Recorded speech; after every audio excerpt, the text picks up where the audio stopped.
The Pat McAfee Show. There'll be no rules for our guests, for us, for the things we can talk about. Yes, speaking his mind. I've never had a problem expressing my opinions or my thoughts or anything like that. While being relatable. I haven't had that manufactured fake-ass celebrity that a lot of people have whenever they go on those big networks. I've had a chance to really build my crew, build my following, build my audience. And ridiculous. What am I supposed to do? So I'm supposed to look at something that I can definitely afford and say, nah. Is that what I'm supposed to do? The Pat McAfee Show starts in 3, 2, 1. Good afternoon, beautiful people. It is Wednesday, February 3rd, 2021, years after zero. Today's show is going to be a big one. Let's start it now that Twine had that beat drop. We appreciate you, Twine, for that intro every single day. The beat drops hard, and this show does stink. But today, we have some massive guests. We have Tony Dungy. Wow. Yeah. By the way, I believe he was the first African-American coach to win a Super Bowl. That is correct. We'll talk to Tony Dungy here on the Super Bowl week. Super Bowl champion. Cannot wait to chat with him about everything happening in the NFL. His thoughts on the big game on Sunday, which, by the way, we have a countdown to kickoff celebration show happening at youtube.com/The Pat McAfee Show. Also, 2 hours of it will be aired on Mad Dog Sports Radio on Sirius XM for it. Well, I think we're going to have to expand how long we're live for because the guests that are confirming, you could go ahead and take that off. The guests that are, you could go ahead and take that. This is not about Dunge. The guests that we are confirming for Sunday's show via text messages to me. Ooh. Hey, we got a big fucking show coming on Sunday. And listen, I sent some favors out, okay? There's people that I've run into in my past life. Mm-hmm. Sure. When I wasn't just a broadcaster, that was just voted the number 3 national radio show on the internet by people we don't know who they are and what the votes account for. Okay. Incredible honor. Yeah. Incredible. But it doesn't fucking matter. No. Because, by the way, if you put, power and allow those types of things to control your happiness, more often than not, humans that you've never known to exist or potentially never really accomplished anything will bring you down then. And then you're letting people that you don't know who they are control whether or not you're happy or not, and that should not happen. Mm-hmm. We were voted number 3. Cool. Is that where I think we are? Probably. Who knows? I read through the list. Some of them are fucking bums. Mm-hmm. Not ahead of us. I'm just talking about in the list completely. But there's a lot of great shows out there. So the fact that we're even being talked about, awesome. But before I had this life, and some people don't know this, I was a punter in the NFL for 8 years. Whoa. And then in college, I was a kicker and a punter in college. A couple Americans. Couple Pro Bowls, kind of retired, kept it moving. All-time But points through leader. my experiences in the world that I've gotten, all-time leading scorer at one of the places. Forgot about that. Completely forgot about It's a long list. I mean, there's a lot of people that have scored there. Yeah. Right there at the top. But anyways, through those experiences, through those scoring in situations, I have found myself in hilarious gatherings of humans. And I'm not a big networker. Okay, that will inevitably hurt our company at some point because there's all these handshake and bullshit events that happen around the world that I am not great at. I do not enjoy them. If I don't like you, it's not like, hey, let's have a good time. It's like, all right, I'm leaving. I'm not a big networker, but I've gotten a chance to find myself in situations that are hilarious, okay? And there's many times, and Nick and I have been friends for a long time, Diggs as well, whenever I would send text messages to friends of mine from back home and be like, you will never fucking guess where I'm at right now. And they're like, where are you? I'm like, boom, insert name of ridiculous situation that I have rode the coattails of somebody else into, and I'm just having a good time drinking. In those situations, you get to shake the hands of a lot of people, okay? And I am never one that follows up text message the next day after. That's not happening for me. It's like, hey, if we ever run into each other again, you're very high up in the world. Okay, I appreciate you. If we ever run into each other again, I hope it's cool. I hope we're cool. But I'm not looking to become best friends with you or whatever. Mm-hmm. I sent out some favors for the first time through people that I have met through my travels. Super Bowl show is going to be a big fucking show. Oh, yeah.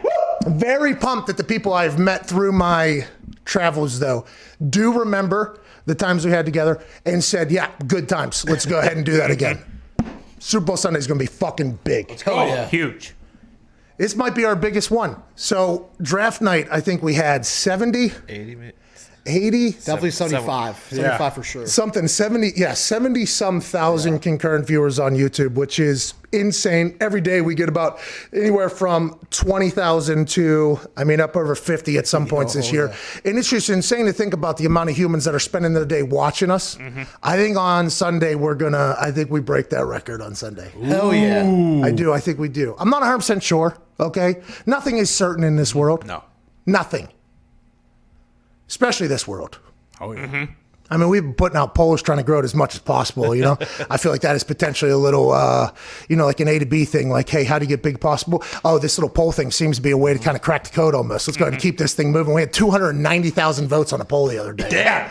Hysterical. But I think this one it'll get big. Surprise guest, by the way. Not saying any names. I like it. I like it.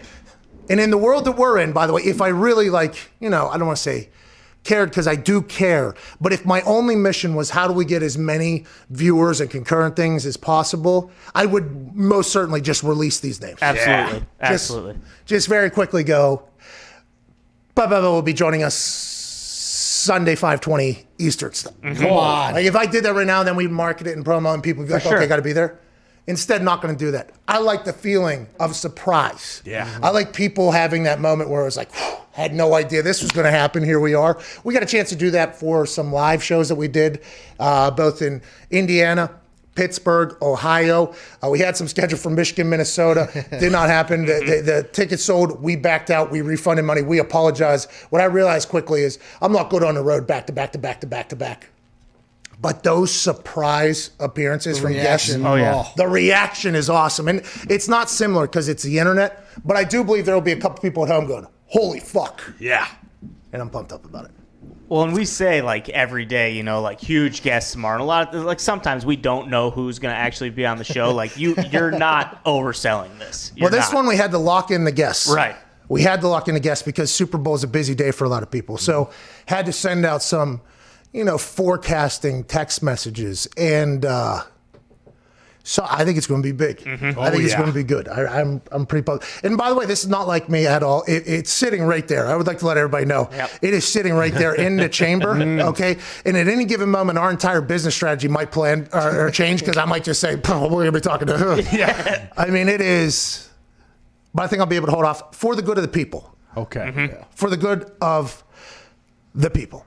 We'll also be joined by Jeff Passan in the second hour, although this is Super Bowl week. Incredible baseball story came out just yesterday, and Jeff teased this last week on the show. He said, you're going to want me to come on next week? I have something or whatever. He released that story yesterday. Yeah. A Major League Baseball player, pretty popular, pretty good Major League Baseball player, I'd assume. Yeah, I think he's been in the bigs for 7-8 years. So he's good enough to have stuck around. I didn't know his name. Obviously, I'm not a big baseball. He attempted to kill himself months ago. Drew Robinson ends up losing his eye. Now, instead of dying, he ends up just losing it. It's a pretty big deal. You lose your eyeball, but he attempted to kill himself. He's now back making a comeback into the league. And I would assume that the conversation Jet had with him we did not read the article, should have read the article. I'm talking to the guy that did the article, so I didn't want to really read the article because he's probably going to go through the entire article. I would like to learn it firsthand when it's going. I would assume that the outlook on life that said buddy has is incredible right now. Excited to talk to Jet Passan about that. And then also, Aqib Talib will be joining us today. Got to call some games this year. I believe he is launching a podcast called Catchin' Fades under the Colin Cowherd podcast network, which is presented by FanDuel, by the way. All of them. Catching Fades, I think. So I believe Aqib Talib, FanDuel Sportsbook guy. Cannot wait to chat with him about his career. He's been a part of some remarkable events on the football field. Remarkable. I believe he is a guy. I got to meet him at the Pro Bowl. He and I were asked to do a Run Rich Run 40 because we missed another event. They said, since you missed that event. By the way, the event I missed I don't know if this is what Aqib missed. I'm just telling you the event that I missed at the Pro Bowl. They want us to go lay concrete in the middle of the desert, basically, for a community event. Oh, really? Yeah, we just lost to the Patriots by 70, if you do recall. And then Deflategate was happening.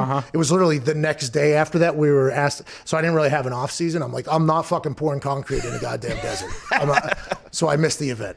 And I was a bad guy. I think I was up for, I don't know if it was Walter Peyton Man of the Year or some like good award though.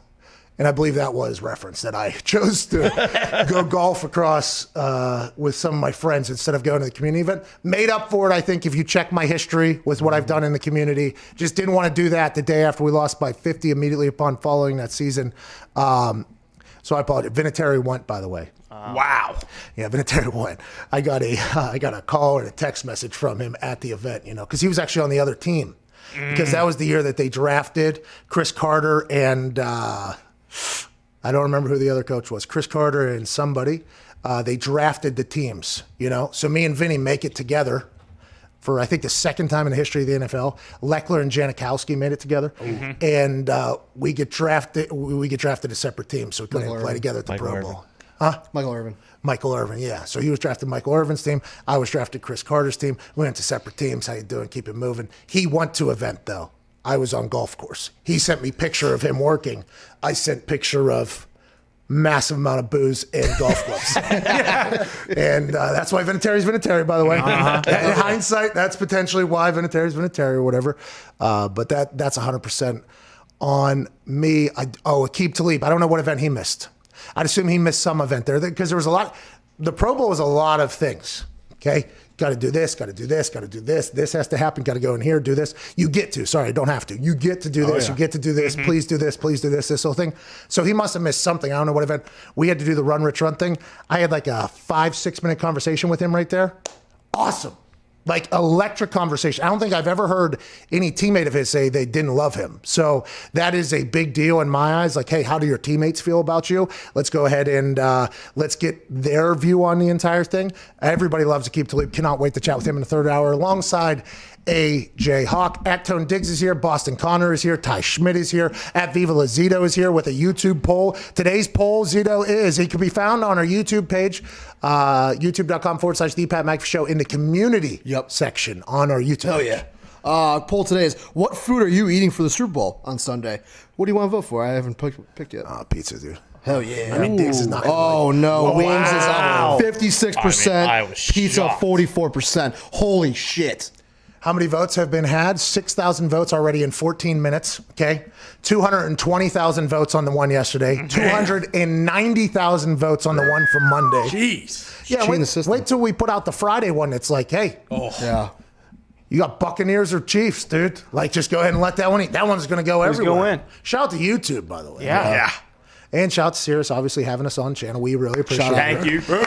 No shout out to the PR guy that left us off the press release about us having Super Bowl specials for them. That guy stinks. Yeah. That guy does stink. I don't know him personally, but a couple of the moves he has made lead me to believe he potentially stinks. He may stink. Might be a nice guy. However, Probably really nice guy. probably, Also stinks. but he stinks. I mean, Larry the Cable Guy, massive. I get it. Yeah. But you had 10 people on the announcement. You couldn't add one more comment. Just if you were going to stop it like Kevin Hart. Oh, incredible. Huge. All right. Awesome to be even in the same thing.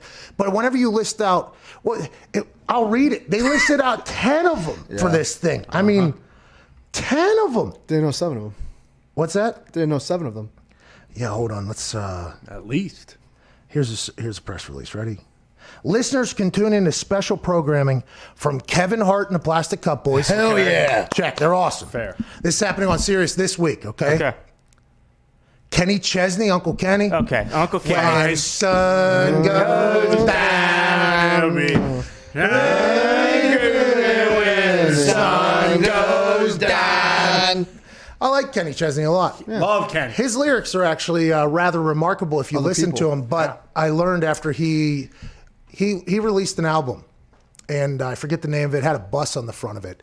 And The American Kids one. yes, the lyrics were incredible, like incredible. The songs, I mean, everybody makes fun of country, including myself, because it's just like, feel good, how you doing? Let's drink a beer. Oh, I'm heartbroken. Let's go ahead and get out of here. Diggs, big fan of. Obviously. Oh, wow. Should we? Well, I didn't know if you wanted to get into Anyways, that. we will not get into it. Tony. That neighbor, though. Jeez. The gourd on that guy. Morgan can't do it, dude. No. Can't do it. Don't care how drunk you are. Can't do it. Never. Anyways, we don't know him, by the way. Just want to let it be known. No. Diggs was a fan of him starting yesterday. And Bad timing. it on my part. ended, I would assume, this morning when you woke up. Yeah, pretty quickly. Morgan lost a lot of fans this morning. But the Kenny Chesney, Brett Favre. All right. Sure. Okay. I don't know. What? No. Brett Favre, whenever he Even speaks, there. it moves. It moves the True. needle. Yeah. Larry the Cable Guy. All right. Nice. Joel and years ago. Victoria Austin, former Super Bowl MVPs Phil Simms and Joe Flacco, Doug Flutie, Sway. By the way, disrespect to Sway to have his ass this low. Yeah. Okay, Sway should be much higher than that.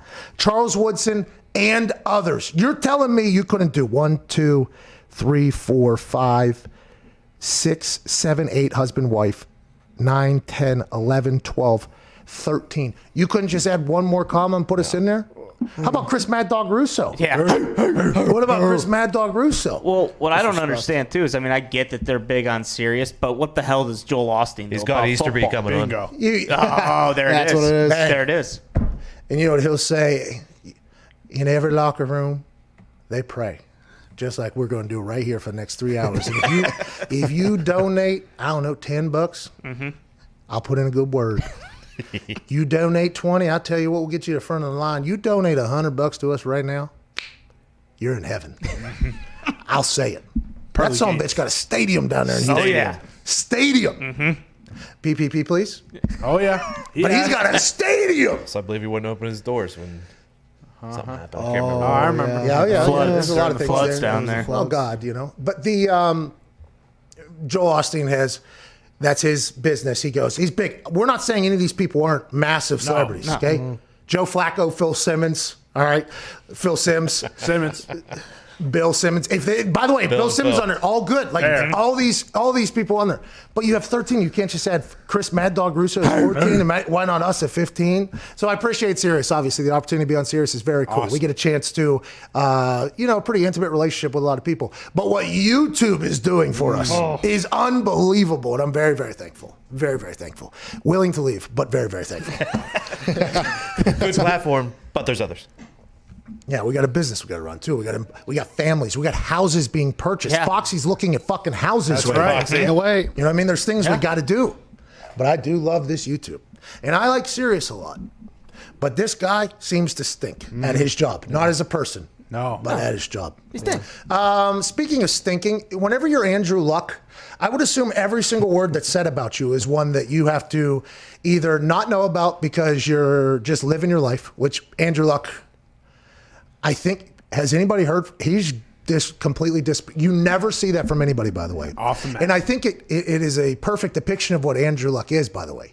He's like one of the most simple, sophisticated, incredible athletes to ever exist. He literally rode a bike around town, not because he wanted to do it as some like mission statement or whatever, because that's just what he did. He would drink at small little tiny bars. He would have a couple IPAs or whatever. He was just a very simple, incredibly intelligent freak athlete. There's not a lot of Andrew Lucks in the world, ever. Never will be. I think he ran faster than Cam Newton, jumped higher than Cam Newton as well shortly after Cam Newton. Since high school, he's been called the next John Elway. Then he goes to Stanford, lives up to the hype. Yeah. Then he becomes the #1 draft pick after Peyton Manning got cut in Indianapolis and we go to the AFC Championship, I think. He played incredible, but he got so banged up from the style of play that he is that he's forced into an earlier retirement, makes that decision untimely. I think a lot of people would say, even himself looking back on it, didn't expect it to come when it came. And I don't think anybody will ever fully was it because he didn't want to get back into training, rehab, because he hurt himself again after what happened a couple years ago whenever he had to leave the country, by the way, that whole thing. But anytime his name is mentioned, because he retired young, everybody goes, oh, he's going to come back, or whatever. The thing about it is, I do not know Andrew Luck that well. All right, I was on his team, but believe it or not, Andrew Luck and I, not similar people. IPAs. Pretty different individuals. And although I also tweeted that picture of him, I think that potentially let us off on a not great. We got along, respected each other, got along, we're nice to each other, but I wasn't being invited to any Andrew Luck events. You know what I mean? Like I wasn't getting invited to the house or whatever. And that's completely cool with me, right? I got along with a lot of the defense guys in the second regime. First regime, mostly whole team, how you doing? Second regime, sent out a tweet of a guy naked, probably not going to trust you a bit. So I became friends with, by the way, massive mistake. I almost puked whenever I learned that it happened out there if you just, zoomed into the back air because Adam Vinatieri was who I was taking it. But anyways, Andrew Luck, whenever he retired, I think a lot of the people that knew him rather well, like Hasselbeck had a great relationship with him. I think he didn't even know if Andrew would come back. I thought, no way he comes back. Andrew does this. He's going off into the distance. He has the world at his fingertips if he wants to build it. I think he's like one of the highest wanted architectural engineers on earth, which by the way pays a lot of money. Okay. His dad, obviously an incredible businessman in the sports world. He's been paid a lot of money. Jim Irsay told him to keep the $25 million for his contract. Like, just go do what you got to do. And he's started a family. He's just kind of disappeared from any relevance. And I think Andrew Luck is completely cool with that. Like, completely cool with that. But I also think Andrew saying that he retired meant a lot to him. Like, I don't think that was a lot of people think he just came that. No, Andrew Luck, that was a very deep thinking. His dad played. He knows the business. Like, that was a deep. So I always assume if you get to that decision, especially with the way he is, I think it's a forever thing. And maybe it's because of how I viewed it. Like, hey, I come out and say I'm retired. All right, that's a big stance. And a lot of people attacked me for retiring, by the way. Never going to make it. This is stupid. I had people telling me my friends should hold the jersey on me or whatever, that whole thing. But for me, there has been a couple times where I've thought like, oh, that'd be cool. Maybe go kick field goals in the NFL because I never got to do that, right? So, okay, maybe I go kick field goals. That's an opportunity. But then I start thinking about it and I'm like, I don't know if I want to get back into this NFL life. Like, I don't know if I want to do it. So for me, I've always been very focused on like, okay, I want people to not even remember that I played football. With Andrew Luck, I assume he has a much different attitude, but we haven't heard a single thing from him. No. So it's not like he yearns for the moment again, the spotlight again. You know what I mean? That's not the type of guy he is at all, actually. ESPN, I think, stopped reporting about us because Andrew Luck's press conferences and conversations weren't like he was just like a normal chill dude. So I always assumed that he would just disappear into the night or whatever. But there's allegedly some text. Hey, it is freezing in this place. Yes, very cold. Yeah. Very I got cold. like a cold right now. Yeah, it's very cold. Arctic chill.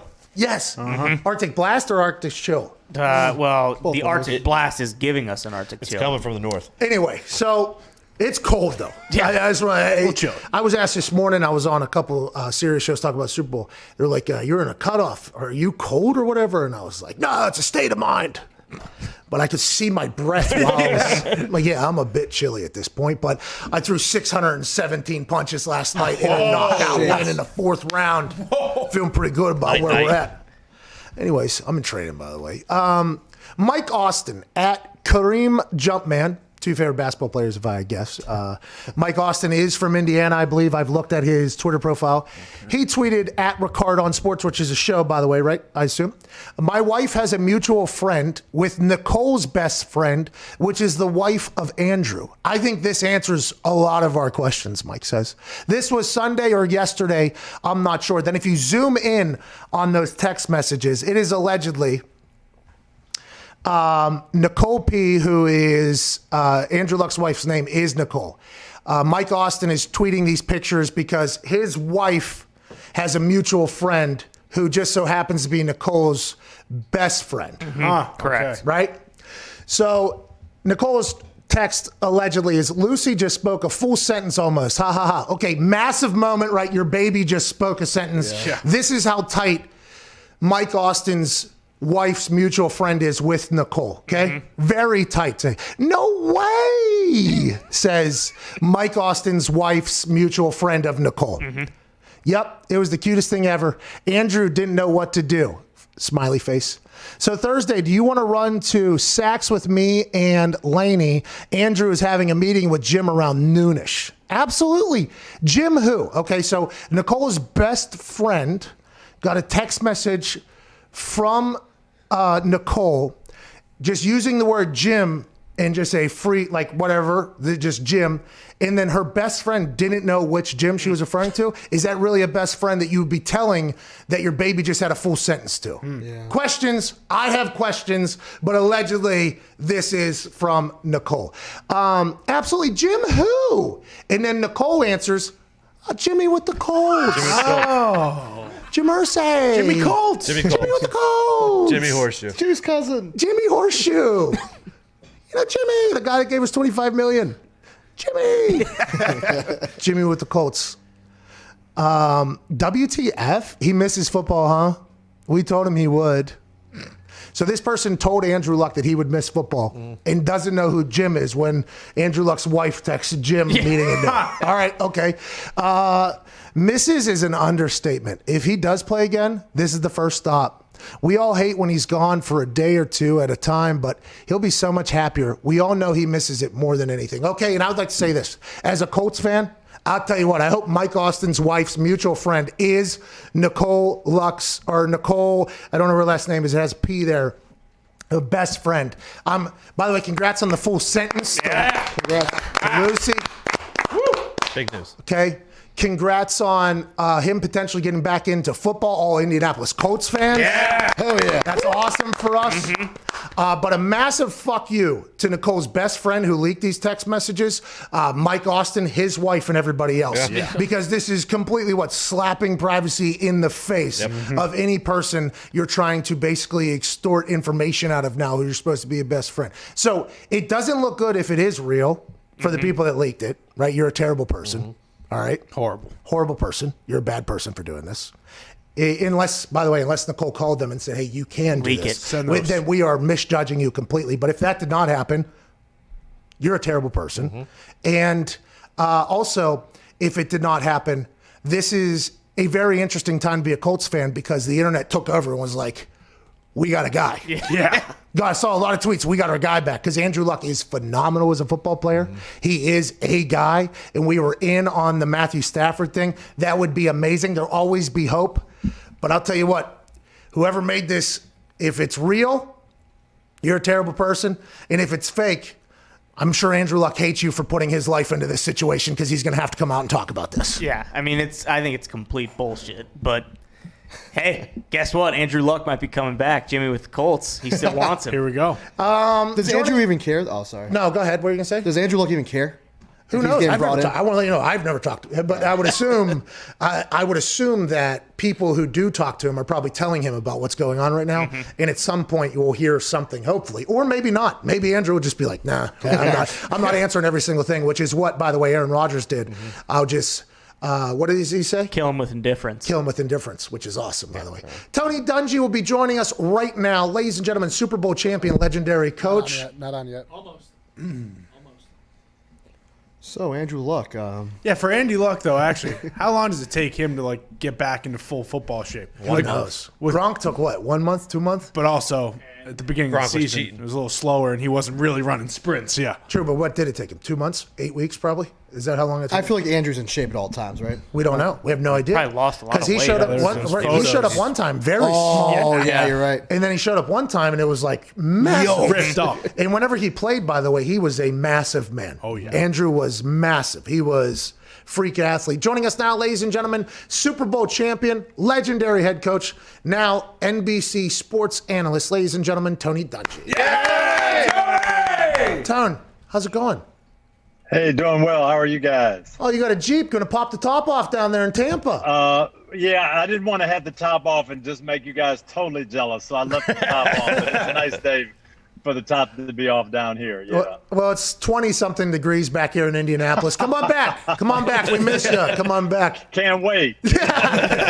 Hey, Coach, we were just talking about these alleged text messages that came out on the internet last night about Andrew Luck potentially returning and meeting with Jimmy from the Colts is how Nicole allegedly said it, right? And there's, by the way, if those are real, terrible friend leaking those text messages. And if it's not real, which is probable, this is going to be something that I think could potentially happen for the foreseeable future while Andrew Luck remains retired and the Colts are without a quarterback. What are your thoughts on that entire thing? And do you ever think there's a chance Andrew Andrew Luck comes back. You probably know him better than I do, if I had to guess. I would be surprised if Andrew came back. I think this will be something that is talked about forever. When I left, I got for 5 or 6 or 8 years. Maybe Tony Dungy will come back for this one. Maybe Tony Dungy will come back for that job. I had no intentions of coming back, but people always want to discuss it. I think Andrew's the same way. When he left, it wasn't the time. At least I didn't see it as, well, hey, I'm leaving for a year to get myself together and see where I am and possibly come back. He loves football. He loved football. He had a great career, had a great team there. And he was stepped away from it. So I don't think he'll be back, but it will certainly invite a lot of speculation. It's, especially in the world that we're in right now with the quarterback market, insane, Coach. Absolutely insane. Obviously, it's moving towards a world where the players' frustrations and grievances can be heard and acted upon much more so than in the past. And I believe that's just kind of our society as a whole. It's like, hey, let's go ahead and make this right and move forward. I feel like that is kind of how, most sports are becoming, and the NFL is kind of catching up to that. Whenever you think about Deshaun Watson, whenever you think about what happened with Matthew Stafford and Jared Goff, how do you feel about it as a guy who's been around the NFL as a player and a coach for a long, long time? Well, you're right. The league has never been more quarterback driven. The rules, free agency, everything leads to, hey, if you get a great quarterback, you've got a chance to be highly successful. Tom Brady makes Tampa Bay from an also ran 9-7, 7-9 type team to a Super Bowl team. So everybody's looking for that instant credibility, what that guy can bring. Quarterbacks have never been more in demand.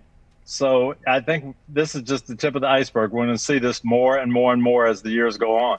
How do you feel about Deshaun Watson down there? That's an interesting thing. And I know you are a man of faith, okay? And I know that very much so. You've done a lot of great work and everything, all-pro dad, everything you've been a part. I mean, very, very. The Jack Easterby situation in Houston seems to be one from chaplain in New England to right-hand man of owner in the building. And then you saw what happened with the Bill O'Brien situation in the middle of the season. Then you hear about these stories Deshaun wants out. Then there's exposés in Sports Illustrated from anonymous sources, which are the worst kind of sources in the sports world, but they happen. Whenever you think about that Jack Easterby situation, how do you feel about it going forward? How do they save that team? I feel like that's going to be a very tough job. Very, very tough job for Caserio and Dave Solly, I believe, to turn that whole thing around. That's going to be tough. Yeah. Colley, sorry, yeah. Yeah. No, it is. And I'll say this, Pat, about Deshaun Watson. I met him in 2017. I did the Clemson Chapel. They played the national championship game in Tampa against Alabama. And I did that chapel service, and I got to meet Deshaun. And from then on, this is 3-4 years now. I guess it was 2016 season. And no one at Clemson says a bad word about that young man. Special, great leader, good person. That's all you hear.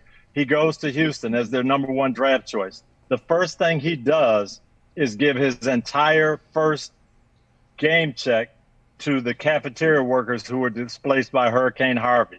He's indoctrinated himself into the city. He does so many things down there with the youth and reading and giving back. He grew up in a home that was donated by Warwick Dunn. So he knows what it means to give back to the community and be an athlete. So he does all of this.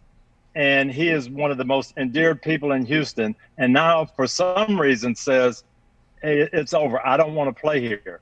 I would say something really dramatic happened, and I wouldn't put it on Deshaun Watson, and I wouldn't say he's one of those spoiled guys that just didn't get his way, so he wants something different. Something happened. I think it's going to take a long time to overcome down there. Isn't it interesting? Isn't it very interesting that if they trade away Deshaun Watson, which they can or can't, obviously, that's their decision to be made. They had no interest in trading the player, they said, but that has been said a lot of times in the past, and players have been traded immediately afterwards. But let's say they trade him. I mean, it's almost going to have to be a full PR thing, too, for other players in the league for a potential free agency, or how do you keep the locker room going? I mean, it is, aside from just money, okay, which is every team has, it's going to be interesting to see how they handle things, behind the scenes to make them a desirable location for a lot of players to come play if this Deshaun Watson thing doesn't get figured out. Hopefully it does. Let's talk about Super Bowl week, Coach. You've obviously won a Super Bowl as a coach, I believe. And did you win as a player too? You did. One as a player, one as a coach. Okay, any differences there? What was the big difference? How much were you more nervous as a player, more nervous as a coach? What are the vibes going into a game? Well, the big difference was 28 years in between. Super Bowl 13 was it was a Super Bowl game, but it was just a game. I mean, it was very much like this year. We came down, we flew in, we played the game. Yes, the Cowboys had won 2 at that time. I was with the Steelers. We had won 2. Hey, whoever wins is going to be the team of the decade. So there was some buildup, but it wasn't this constant what we have now. And so it took me 28 years to get back. We go to Super Bowl 41 with the Colts, and it is off the charts. I mean, we're down there all week. There's broadcasts. Everything's going on, media day, radio row, just all the hoopla that goes with it. It was unbelievable to me, the difference. So navigating that, trying to get your guys to be able to enjoy the week, to enjoy the journey, to cherish the memories, but still keep your focus on the game and what it's going to take to win that game on Sunday. That was a challenge. Now, these teams, it's a little different because of this pandemic. I think this is more like Super Bowl 5, Super Bowl 10, in that, hey, we're just playing the game, and a lot of the hoopla is gone. That's interesting. That is very interesting to think about it because they're flying in 2 days before, in and out. Everything's happening via Zoom calls, which is the exact same way that all basically training camp was. So there's nothing really different except for a different backdrop for some guys to plug an item during the entire thing. You're 100% right there. That opening kickoff in that Super Bowl you're referring to with the Colts, Hester takes it a crib. You having a little bit of a heart attack there? Very bad decision, Pat, on my part. All week up in Indy, we're practicing, and we know he's their number one threat. They don't have a lot of offensive weaponry. They win with defense and special teams. So for the whole week, we're in Indy. We're not going to let him touch the ball. We practice squibbing to the corners, bouncing the ball, high kick, pop-up kickoff, punt it out of bounds, everything to not let him touch the ball. We have a chapel service, and the chaplain talks about David and Goliath, and he says, hey, the reason David beat Goliath, he wasn't afraid. Everybody else was afraid. David ran right at him, threw it right between the eyes, and it was over. And I started thinking, we're acting like we're afraid of Devin Hester. So I told the team on Saturday night, I hope we lose the toss. We're going to kick off. We're going to kick it right down the middle. When we pound him, they'll know we mean business. It's going to be over. We kicked it to him. 12 seconds later, he's in the other end. He's looking at me saying, what idiot decided to kick the ball to Devin Hester? But fortunately, the last 59 minutes, the team made up for it. Wait until they see the tone we set on the opening kickoff. Yeah, that was it. I bet you Vinatieri was sitting there. I don't know if that's such a good idea. That's awesome. What a moment there. Peyton Manning going into the Hall of Fame. 13-second conversation about him. You were his coach. We talked to Clyde Christensen the other day and tried to compare Tom and Peyton, what it's like to coach both of them. And everybody that's ever talked about coaching Peyton, it's like you have to challenge him. You have to have enough information for him. You have to make him better. You have to do all these things. What was it like being a head coach of a team that had Peyton Manning as a quarterback? That was exactly it, Pat. He was always looking for perfection, always looking to get better, always had ideas. That game, we're practicing in Indy, and it's like 2 weeks before the game. And he said, hey, I was looking at the 14-day forecast, and it might rain. I think we ought to practice with wet balls. I'm like, what are you talking about? We practiced with wet balls in Indianapolis to get ready for a possible rain, and don't you know, it rained the whole game. Yeah. And he looked like a genius. But that was him, just always, besides watching 16 games of the Bears defense and all their playoff games and having Jim Sorgi watch the year before in case they did something different and all these different game plans. I'm going to watch the 14-day forecast just to see what the weather might be down there. But that was Peyton, and I loved him for it. And he was great to coach. He got everybody better, made everybody better, challenged everybody, and no doubt in my mind, definite 13-second first ballot Hall of Famer. I thought it should have been, a little bit shorter conversation. It's just, I don't know how long it takes to say Peyton Manning and then yes. But that seems, by the way, if Tom Brady, what if he's 14 seconds? Whoa. There'll be some upset people, yeah.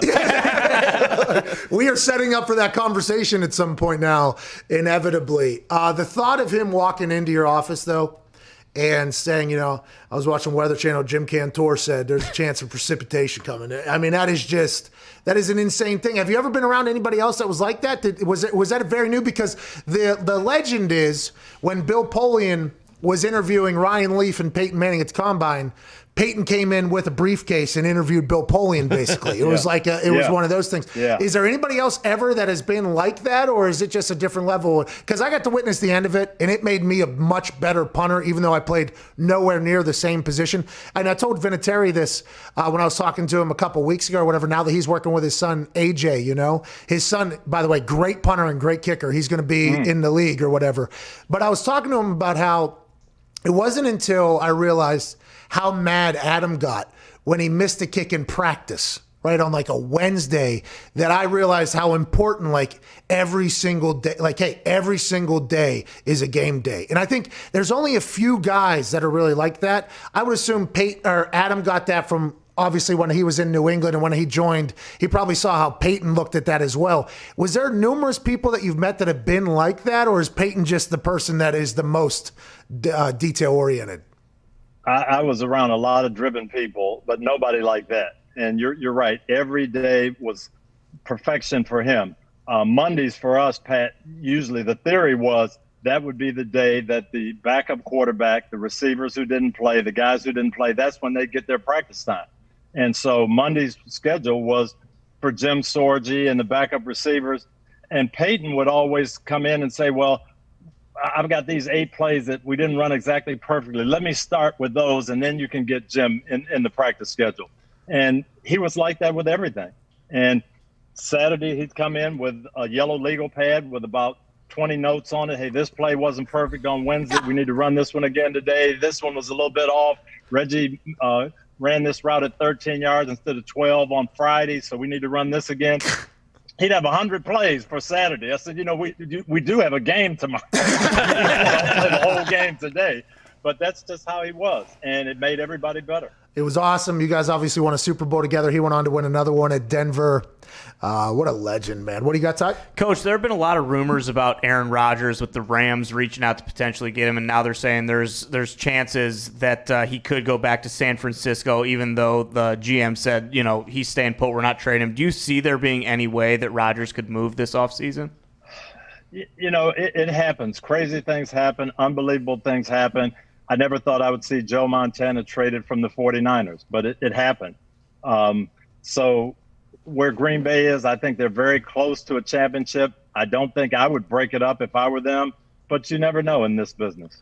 And that's kind of what Aaron was talking about, by the way, with nothing being said, because you literally never – and to your point about Montana, Peyton got cut, Yes. Like – I never. No, did you ever think Peyton Manning would be in another uniform? Ever? I got a text message from somebody that said, don't answer your phone if the building calls you.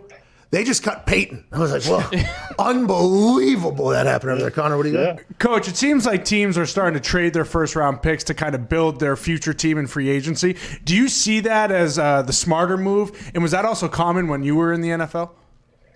There were two schools of thought, and some people said, hey, we're going to build veterans, draft choices, they're hit and miss, it takes a long time to develop. I was always of the draft choice mode. I grew up with that in Pittsburgh, and that's how we did it, and Bill Polian, fortunately, thought the same way. So we built our team slowly, and we wanted to compete for a long time. But when you have Marvin Harrison, Peyton Manning, Edgerrin James, Reggie Wayne, Dallas Clark, Bob Sanders, Joseph Adai, that's how we built the team. Now, there'll be other people that say, hey, it's going to be hit and miss, so I'm not going to worry. We're going to be a good team. We're going to be drafting at the bottom of the round anyway. I'd rather use those picks and get players that I know can play in the NFL. It's just two different theories, but I think drafting and developing is the better way for the long run. I like the people that have enough self-awareness to go, we stink at drafting. It seems like we're looking around. Did you hear what Tony Dungy just listed off on who they hit on in the draft? We don't have any of those. All right. Bill Polian was having 5th and 6th round Hall of Famers as draft picks. We don't have that. So let's go ahead and let's ship all of our picks out of town and let's just go with people we know are good. It is two very different train of thoughts. We appreciate you so much. I hope you enjoy the hell out of Super Bowl weekend, Tony. Hey, thank you, Pat. It's great down here, and we'll see what happens. Should be a great game. Always nice to be on with you. You're the best. Ladies and gentlemen, legend, Coach Tony Dungy. Hall of Famer, I should have said. I'm a legend. He's much more than that. We got to get to a break. And by the way, legend, by the way. I don't believe that. Chris Carter said it the other One day. snap. No, If you play one snap in the NFL, you're a legend. That's right. So that's what I was referring to. So whenever I say legend, Tony Dungy, he played a few, and then he coached a bunch. He's much more than one snap into the game. He's a Hall of Famer legend, that guy. There should be different tiers of Hall of Famers, I think. Tony Dungy, way, way up there. What a good guy. He, on the NBC Football Night in America show, they don't really say anything that, they don't stir the pot. They just kind of give you what it is and keep it moving. He'll take some stands, though, on stuff. And I'll tell you what, it's interesting to see people react to it. He comes from a lot of experience, a wealth of knowledge on football. I enjoy listening to those type of people talk a lot. He's awesome. Great sweater, too. Great sweater. Good Jeep, too. He's about to pop that thing off. Oh, yeah. He had the hard top, though, so that's a little bit tougher than the rag top. You know what I mean? You can take the rag top down. I had a Jeep Lightning. That thing could knock the speed limit on most roads, but I had both rag top and the hard top. Ooh. You go with the rag top every single time. It's also very cold in there. Very cold. Yeah. The heater did not work in that thing. Maybe that's why I am the way I am right now. Maybe. Because of my time in Jeep Lightning. Probably. We took that sumbitch off-road one time. Ooh. There was a massive hole, all right, that I did not see. We're driving through a field. Boom! Okay, bend something in there. The whole car's sitting like this. I thought we could just pop it back. We could not. Had to drive an hour on a highway going 25 miles an hour all the way back home. Jeez. Get home like 2:33 a.m. Tim McAfee, what the fuck happened? There was just a hole in the middle of the field. Pop out of nowhere. Get the duct tape. Tim McAfee went in there, by the way, with something he he did like a plunger on a dent thing. Heat it up. Yeah, don't do it again. It was never the same after that, by the way. I can only imagine. The Jeep was never the same after that. We got to get to a break. We're back on the other side. We'll take some phone calls maybe. This is incredible. February 3rd, 2021. Jesus, the time is flying by. Yeah. The Pat McAfee Show. We'll see you then.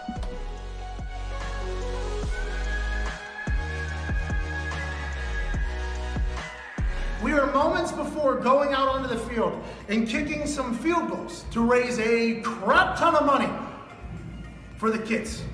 And I'm about to become an old man. Said I do this, then I do this, then I do this. Oh, Cuzzy. Oh my God.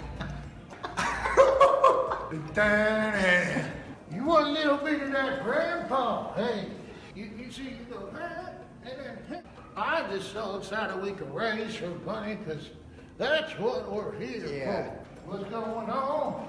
Hey.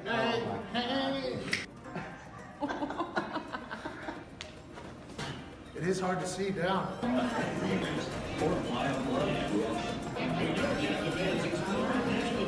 Cool, Grandpa.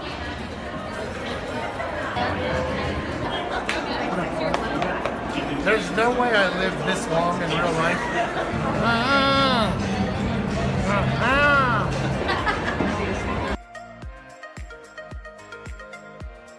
Ladies and gentlemen, give it up for our contestant and cheer him on as he attempts to raise $70,000 for cancer research. On your mark, get set, go!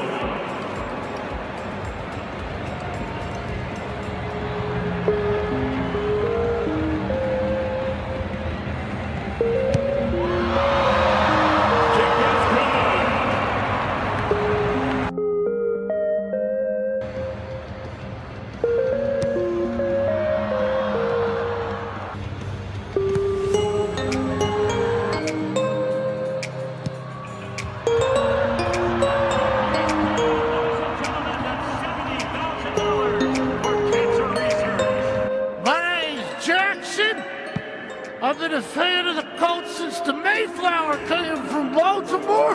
I don't know, sir. You sound a little familiar. This is the greatest city on earth. And ladies and gentlemen, it was my honor to raise $70,000 for cancer research. Sorry, I missed a couple. I'm an old model. Let's go! Let's Ladies and gentlemen, give it up for Pat McAfee and $70,000 towards cancer research. Go Colts! And the ball's leaning back.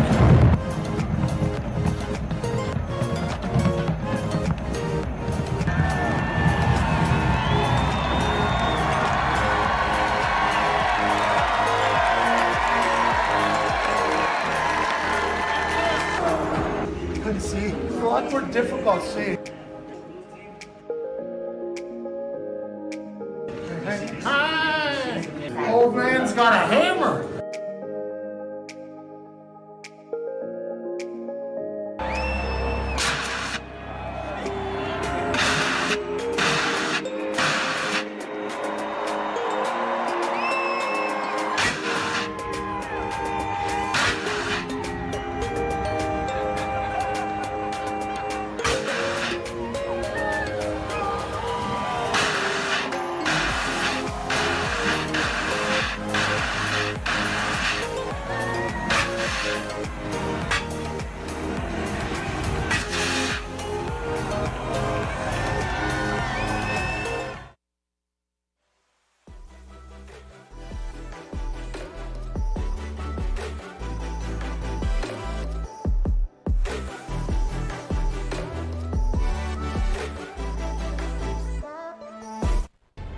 This is the Pat McAfee Show on Sirius XM Mad Dog Sports Radio. We thank you for taking the time to seek out this small regional show that streams internationally. Here's Pat and the boys.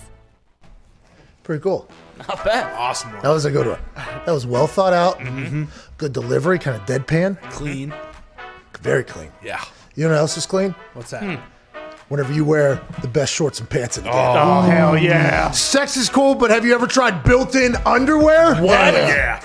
Everyone knows Bird Dogs has shorts, but now they make pants. They stole Lululemon's designer, and now they're just doing it better. Bird Dogs are pants, but they have the underwear built in. They look exactly like your best pair of pants. Perfect. But they feel like silky soft pajamas. There are work pants, golf pants, happy hour pants, sleep pants, Oculus pants. Whatever you could potentially want or need to wear pants or shorts during, these shorts or pants to go with. Love them. The comfort is fantastic. The fit is phenomenal. The material is amazing. And the stretch make me feel good. Go to birddogs.com and enter promo code Pat and I'll throw in a free pair of nunchucks. What?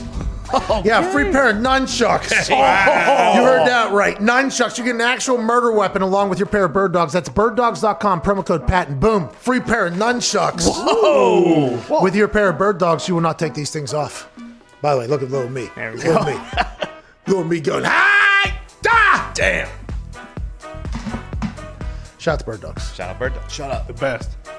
We got about a minute here until the show ends because completely forgot Tony Dungy was coming on the show until we were talking to Tony Dungy. Yep. So we did not take a break there early. Kind of get pushed back a little bit late here. Hour 2 will be joined by Jeff Passan. That's in about 10 minutes. By the way, get ready for a powerful story. Oh, yeah. Everybody says we're a bunch of doofuses. What? Yeah. Who says that? People say there's doofuses. Whoa. No. Yeah. Wait until they hear what we do here in about 10 minutes with Jeff Seriously, Passan. hell yeah. Wait until we deliver a story that's so feel good that even the littlest of kids can be inspired by a story that's about to be told. Might win a Nobel Peace Prize. Yeah, I mean, during the break at YouTube, we're going to tell the story of maybe the greatest executed prank in the history of pranks with the Kansas City Chiefs and Anthony Sherman, that news that got broke yesterday, which we are very thankful to be the ones that did it. But this story that's going to be told in about 10 minutes, get ready for it. That's what this show does. We do impactful pieces that change the sports world. That's right. Hell yeah. Hour 2 is on the other side of this 6-minute break. You have some time, go take a shit. See ya. Ladies and gentlemen, joining us now is a man who is an absolute stud, a man who's a Super Bowl champion, a man who has a nickname that when you hear it, you think, oh, that dude's a badass. Ladies and gentlemen, the Shermanator, fullback for the Kansas City Chiefs, Anthony Sherman. What you chose to do here, Super Bowl week, you're giving away your truck, which looks to be incredibly souped up, to raise money and awareness for the human trafficking. Yeah, I mean, it really wasn't necessarily my idea at first. I had a couple of buddies of mine that decided to figure out a way onto my Twitter account and put this up as a prank, and then kind of gave me two options and was like, hey, either you can look one way or you can look the other way. So I just decided that, hey, it is only a truck, so it really started with Oreo cookies. Who did this to you? How did this work out? And how are Oreo cookies involved in this entire thing? About maybe a month ago, I took cookies down to Fort Scott, Kansas, and dumped about 12,000 Oreo cookies into Adam LaRoche's Raptor through the sunroof. This is Adam LaRoche, baseball player. The baseball player, yep. You're saying that LaRoche, in response to the 12,000 Oreos you dumped into his truck via sunroof, opened each package and then dumped them into the sunroof. And here we are, Super Bowl week. He set up an entire website that is functional right now. I think it's up to $50,000 Wow. is currently being raised for this. I'm glad you told me that, because he won't tell me. And I came back from practice on Saturday morning with a Colquitt running over and going, hey, Adam wants me to show you this. And it's this whole long video of him telling me what he did. And he goes, well, by the time you see this video, there's probably 30 million people that have seen this tweet. And you don't have many options. I was more caught off guard on how he was able to figure out a way into my Twitter. It's not just Adam, mind you, either. Who else? Matt Light is involved. Former Patriots offensive lineman? Yeah, the guy that I used to grow up watching on television every week from being from North Attleboro. Yeah, that guy that I had never met before in my life. But he decided to get on board with Adam, and he's been on all these radio shows and talking about how great I am. And it's been a prank from day one, but I'm all on board now, and I hope it raises a ton of money, and I'm giving my truck away February 19th. How did they get in there, you think? Did Adam have your password, you think? He knows a lot of people, and he's got some high-up hackers, I believe. Whoa. That hacked into my Twitter account. You think that Adam's high-up friends legitimately hacked into your phone and did this thing? That's what I believe. Now, it could very well fall into Colquitt. Well, speaking of, funny you say that. Joining us right now, ladies and gentlemen, Dustin Colquitt. Yeah! There you go. Buddy! He said he will not prank Adam LaRoche ever again because he has too many friends too high up that hacked into his phone and did this entire thing alongside the help of Matt Light. Do you have any more information that you can kind of reveal about this well-executed prank? I think who did the hack, was JNC Firewall, is this company that Adam told me about. So the long snapper, Jay, which is the JNC, James and Colquitt, took over the prank, got into Anthony Sherman's phone on a series of Monday nights when we were hanging out, got the code, kept running it every time they'd be out at practice. We were making sure that we had the correct numbers. He never changed it. It was very consistent, so we got in it. We got into his Twitter account, hit send. At that point, I had already seen that you tweeted something out about it, so I'm like, oh, this is a lost cause. I'm just not just me, by the way. Thibault, Tim Thibault, yeah. Big names were sending this out. They were like, what a hero. James Winchester, hanging out at Sherm's house, acted like his phone died, so he needed Sherm's phone. Sherm threw the phone, it was not on, so he said, Sherm, I need to call her back, give me the code. He spit it out, and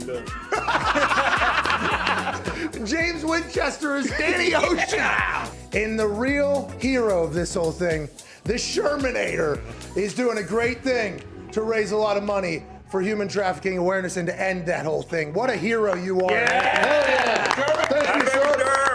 You wanted that truck forever, huh? I wanted it forever.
The Pat McAfee Show. There'll be no rules for our guests, for us, for the things we can talk about. Yes, Speaking his mind. I've never had a problem expressing my opinions or my thoughts or anything like that. While being relatable. I haven't had that manufactured fake-ass celebrity that a lot of people have whenever they go on those big networks. I've had a chance to really build my crew, build my following, build my audience. And ridiculous. What am I supposed to do? So I'm supposed to look at something that I can definitely afford and say, nah. Is that what I'm supposed to do?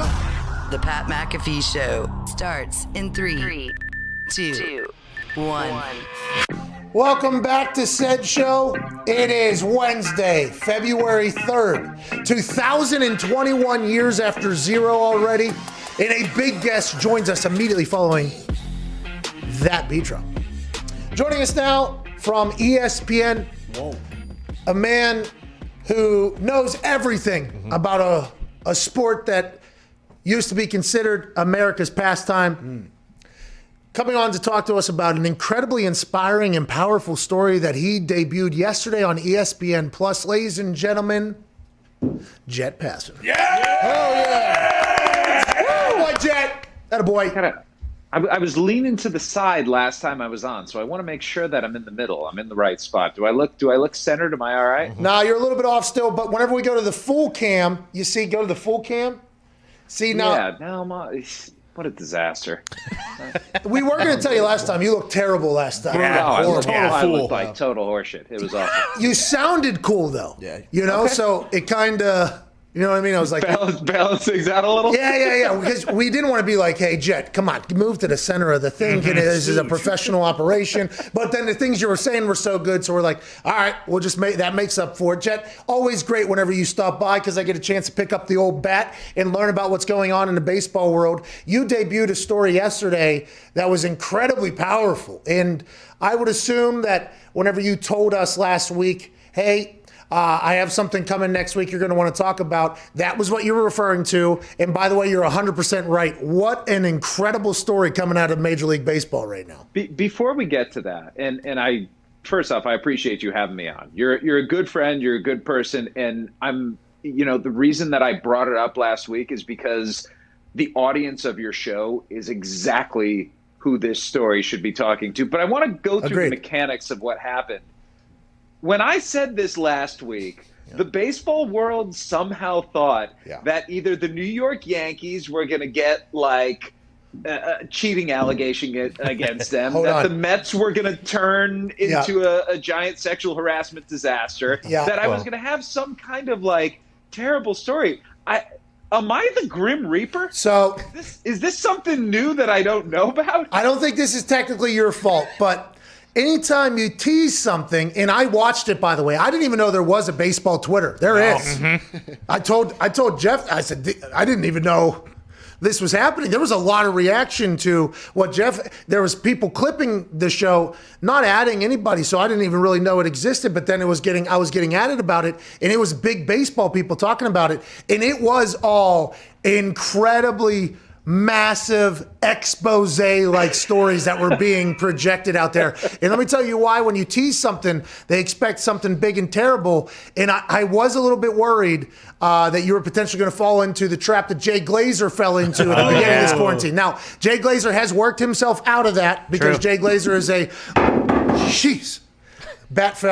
long-time professional. Whenever he teased, I got a big story tomorrow, big story. And it was a guy got COVID in the NFL, which was happy he survived, but nobody we knew was even in the NFL.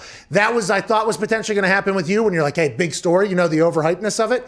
But then when I heard about it, I was like, that is an incredible story. That is something I would love to talk about. And you're right. I think people watching and listening, no matter who you are, especially after watching, a lot of things, documentaries about the state of the world. Yeah. I think this is a very good story to be told. So I appreciate you coming on. Jeff, for those that maybe didn't get to see it, can you tell us a little bit more about Drew Robinson?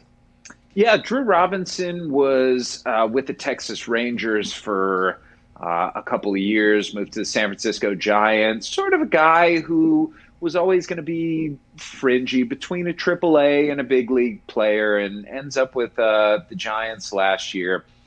What he'd been carrying through his whole career, really his whole life, were feelings of worthlessness, of depression, of sadness, of I'm not good enough, of I have nobody to talk to. All of these things going untreated for as long as they did, Pat, culminated in him being sent home along with all the other baseball players on March 12th when the pandemic shut down the country and shut down sports. And for the next month, Drew was just sitting there alone in his thoughts, alone in some of the same thoughts that people have who are listening to this show, or friends of people listening to the show, or family of people listening to the show. And Drew decided that he was going to take his own life. And he held a gun to his head. He pulled the trigger. And then he opened up his eyes and realized he was still alive. Man. And for the next 20 hours, Pat, as the story tells and as the documentary that's on ESPN Plus now shows, Drew Robinson was deciding whether he wanted to live. And he had a hole in his head. It was about this big. Jeez. And he was bleeding. And it was a graphic, scary, awful scene. But he made it to the point where at that 20th hour, he was sitting there on the couch where he had shot himself initially. And in one hand, he had a gun. Jeez. And in the other hand, he had his phone dialed to 911. And he had to ask himself the question, which do I choose? And he chose life. And this is the story of what has happened since Drew Robinson chose life. Man, I am pumped for Drew Robinson making that decision in the 20th hour. I mean, that is something that I wish upon no human, but it seems like it does happen too regularly than it should be. And I do believe this story is something where people can say, like, you know, I'm not the only one. That seems to be a lot of the thoughts. And I don't know every thought about it, but no, that there's you know a lot. Let me, if I may do this, I know this is your show, but one of the reasons I wanted to come on with you specifically is because Drew's whole purpose here is not just to get people talking to one another and to family members, but really to destigmatize the idea that mental health in sports is something that we shouldn't be talking about. And you, Pat, were an athlete. You are an athlete. You go out there, whether it's in the wrestling ring, whether it's on the football field, you go out there all the time. And no matter how high you're feeling, no matter how good things are, there have to be moments where it doesn't feel right for you. And where you do talk with people who are, whether it's, inside the locker room, whether it's in a clubhouse, wherever it is, where people hold things inside and hide feelings. And I imagine you have seen that throughout your career as an athlete too. Well, funny you say that, actually. And I've talked about this one time on air, and I've always referenced the 13-9 game, which is West Virginia Pitt. My junior year, we win. We go to the national championship. We know it. The night before the game, we knew it was going to happen. Pitt, big rival. First quarter, I missed 2 kicks. We had to lead at halftime, but we inevitably go on to lose that game. I got death threats, right? This was back in the day when people actually used to write those things, you know, like the people were going out of their way to let me know. And there were some dark, dark days there where I even thought, like, I've just made everybody mad. I let down all my friends. I let down all my family. My name is being talked about everywhere, and it's not being a good thing. I'm a failure. And I thought about potentially ending it, right? Like, I actually drove hours I just went on a drive in Jeep Lightning, hours into the woods. I thought about just disappearing, literally just never being seen again. So I understand that it happens. And I think I didn't talk to anybody. My teammates helped me through that whole thing, obviously. I told my mom about it. But aside from that, nobody really even knew I had those thoughts. And your teammates build you back up. Your community, your network is supposed to lift you back up. And for a lot of this, whether it's your school, your classroom, your friends, for a lot of this whole quarantine, people have literally been isolated, right? Yep. And then when you're isolated, and I'm no fucking doctor, I think that is very evident. I mean, that is very evident. But I do believe the community aspect of humans is something that is needed for everybody. And for some people, it's a much larger hit and effect than others. And it's like, this story with Drew Robinson is a good one because if you watch any documentaries, this is becoming something that's becoming pretty prevalent in our society.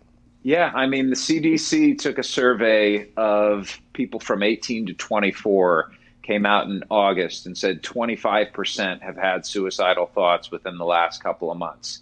That's a really scary number. I want to go back a second, though. You say I'm not a doctor. You may not have a medical degree, Pat, but the fact is, to me, the most influential people in our world right now are the ones who do provide that community. And that's the beauty of this show, that you have a community of people who gravitate toward you and who listen to you and who love you and everyone else sitting in that room right now for who they are and who can all talk to one another. And that's the message that Drew's trying to send here. He had people around him the entire time. He had his mom, he had his dad, his brother, his sister, this woman, Diana, who he loved. He had his teammates, he had his friends, he had mentors, he had coaches. He just didn't think he could have these types of conversations with him because he was not willing to make himself vulnerable. But here you are talking about your darkest moment to an audience of thousands, millions of people who are hearing you say this right now. If Drew Robinson can do it, if Pat McAfee can do it, you can do it too. That's awesome, Jet, and I appreciate the opportunity to add into the incredible, inspiring story that you got to tell of Drew Robinson, which everybody can see on ESPN+. What's next for him? You said he's coming back to baseball, so he lost an eye in this whole thing, right? So incredible. What is his mindset? How's that whole thing going to work out? That seems like a tough sport to have one eye, but I would assume a guy who's been here and gotten out of it is somebody who's mentally tough enough to go on and get after it, I'd assume, right? Yeah, let me say this about mental toughness, though. We're not going to pretend like Drew Robinson is healed all of a sudden, just like with anything else. You know, as he says, just because I'm feeling good today doesn't mean that tomorrow is going to be a good day. Every single day is a fight for him, and he's allowed to have bad days. He's allowed to have days where he just doesn't feel like things are going well. And what he's learned to do is really just embrace those days and understand that if something's going wrong, you can always take something else out of it. He's like, if I show up late to something, I used to be where I would kick myself for being late. Now I can tell myself I'm learning that I need to start a little bit earlier. And everything with Drew right now is a learning process, including figuring out how to play baseball again without his right eye. Now, he is a left-handed hitter. So you can imagine if he's like this, that's the lead eye right there that he's going to be using. I mean, imagine, Pat, do me a favor, close your right eye, and I don't know if someone's got a ball in there, but throw it at him. Am I bunting or am I hitting bombs here? Well, we don't want to wreck the studio too much. We know what you can do with that. There we go. Hey, I can bunt. Eye contact. Now, I did see you. And by the way, we just found out I think I am a lefty. Wow. We just found that out. Not 100% sure. But it is different with one eye. Well, I saw you post a video, though. He's hitting bombs. Like, this is going to be, and I assume you're going to continue to keep in contact with him. And shout out to Drew, by the way, for sharing his story. Like, that's really cool. I'm excited to see how this entire book goes because this has a chance to be legendary. You know what I mean? Yeah. And also I think, incredibly inspiring. Pat, here's the thing. We're 24 or so hours out from the story and the movie debuting. In my mind, it already is legendary. Well, true. I can't tell you the number of people who I've heard from and who say that they have been inspired by what Drew has done. And if it's one day, imagine what he's going to get to do with the rest of his life. I'm just excited for him that this purpose that he saw all those months ago when we started talking is finally coming to fruition, and he's finally getting a chance to do. You know, he was laying in the hospital, Pat, the night that he went there on April 17th.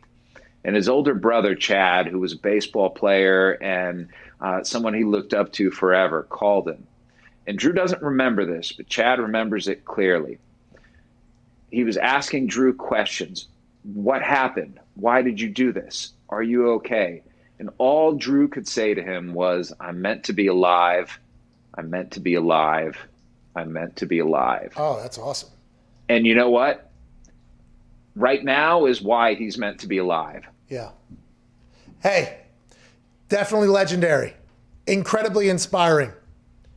if Drew comes back and starts hitting bombs on everybody, I mean, that would. Now, I understand that this has been amazing. This is an incredible story, inspiring a lot of people. He comes back, hits bombs, or has any success at all. Yeah, any success at all. I mean, unbelievable. Can't wait to continue to follow his story, and we can't thank you enough for presenting it. Ladies and gentlemen, from ESPN, award-winning journalist, I'd assume. Have you won awards? I've assumed you won. A couple. Hey. Which ones? Any ones that like good ones? Nothing you give a shit about. Okay. All right. Most of those, by the way, are where, except for this hashtag award I won over here. Yeah. Jet Passan. Thank you, Jeff. That was powerful, huh? Yeah. Awesome story. Absolutely powerful. It's good to talk about every so often. Yeah, it's nice to be like, hey, not alone. Let's keep this thing going. I mean, it's this whole isolation thing, I think, has become, now this is just me watching other people who seem to know what they're talking about, and I'm not 100% sure if they do or not. I didn't do enough deep dive research into each individual person I saw that said it, which is potentially problematic in the internet era, but it does feel like the people who know stuff about this stuff say like, hey, this isolation is going to have a long-term effect here that we are not completely accounting for it at this exact moment. Yeah, for sure. I mean, kids who can't go to school anymore, it goes into like the social dilemma and stuff like that. The only interaction you're getting is on the internet. It's a lot easier to get bullied and shit. Watch Social Dilemma. Wild. Very, very interested to see how, if I'm ever lucky enough to have kids with my wife, how we handle that situation. Because after watching that, it's going to be pretty difficult to be like, yeah, you can have a phone. You know what I mean? It's just a setup for failure, it seems like. Oh, yeah. Like even the most optimistic people could see how, if you're viewing it through the eyes of a 6th or 7th grader or a 7th or 8th grader, anything like that in those eras, how you would be absolutely devastated about some things that are happening. Whenever you didn't get invited somewhere back in the day and you heard about it the next day, it was like a bummer, but you were probably in public and you had to keep it moving, you know what I mean? Yeah. Now you're getting a chance to see you not be invited to something. Somebody doesn't like your post. It's like they're not your friend anymore. They unfollow you. It's like a public bullying, and they view it. And if you look at those young kids, it's going to be interesting now that they're isolated completely from each other and only seeing filtered versions of each other. And then they miss 2 years probably now of school at this point. Yeah. That's going to be very fucking interesting to watch how that particular generation goes on. And I'll tell you what, they don't deserve it. I mean, they've just been kind of dropped into this whole thing. It's going to have to get regulated at some point, and that's kind of what the Social Dilemma is like all about, pushing basically. Yeah, it's like, hey, this has to get regulated. But it is wild, the world that we currently live in, and I hope everybody knows you're not alone. Hey, we're all a team here. Let's go ahead and keep it moving. Right. Unless you hate us, then go find somebody you like. New team. Yeah. Because if you hate us, we hate you too. Just go find somebody that you like, though, and they will like you as well, hopefully. But yeah, that was a very cool story. Awesome. The video that Jeff showed me, I mean, he is. I was assuming it's in that documentary on ESPN Plus. Everybody here has ESPN Plus. Oh yeah. Do we? I actually do. I do, yeah. I got it for the fight, right? Yeah, I did until it didn't work for the fight. Then I unsubscribed and went back to the illegal streams. Whoa! You took a stand. I took a stand. You said, "Hey, no worky, me gani." You know what? I'm gonna go ahead and I'm gonna change teams from ESPN Plus. I'm gonna join the Hackers team because they like me over there. A good team I to like join. them. I hate you right now. You hate me. Exactly. It's mutual. Less thinky, more talent take over. Equals more talent take over. Let's get to a break, dude. Big shout out to Jet Passan. We'll take some phone calls on the other side. I haven't been able to do that yet today. Got into some conversations. Cannot wait to chat with you. 1-888-MAD-DOG-6. Chat about whatever the hell you want to chat about. Sunday show is going to be massive, by the way. I think on YouTube it'll start around 4-ish. Go till 6:30-ish. Sirius XM will be there 4:30 to 6:30. Channel 82 Mad Dog Sports Radio. Some massive guests. Yeah. Hey. Called some favors from people I'd run into in my life, whether it was at one event, couple events. Said, hey, is there any way we could potentially? You got it, let's go. Let's go. Yeah. Yes. Can't wait. Anything you want to talk about on the other side, and we'll check in with the poll. This is the Pat McAfee Show, February 3rd, 2021.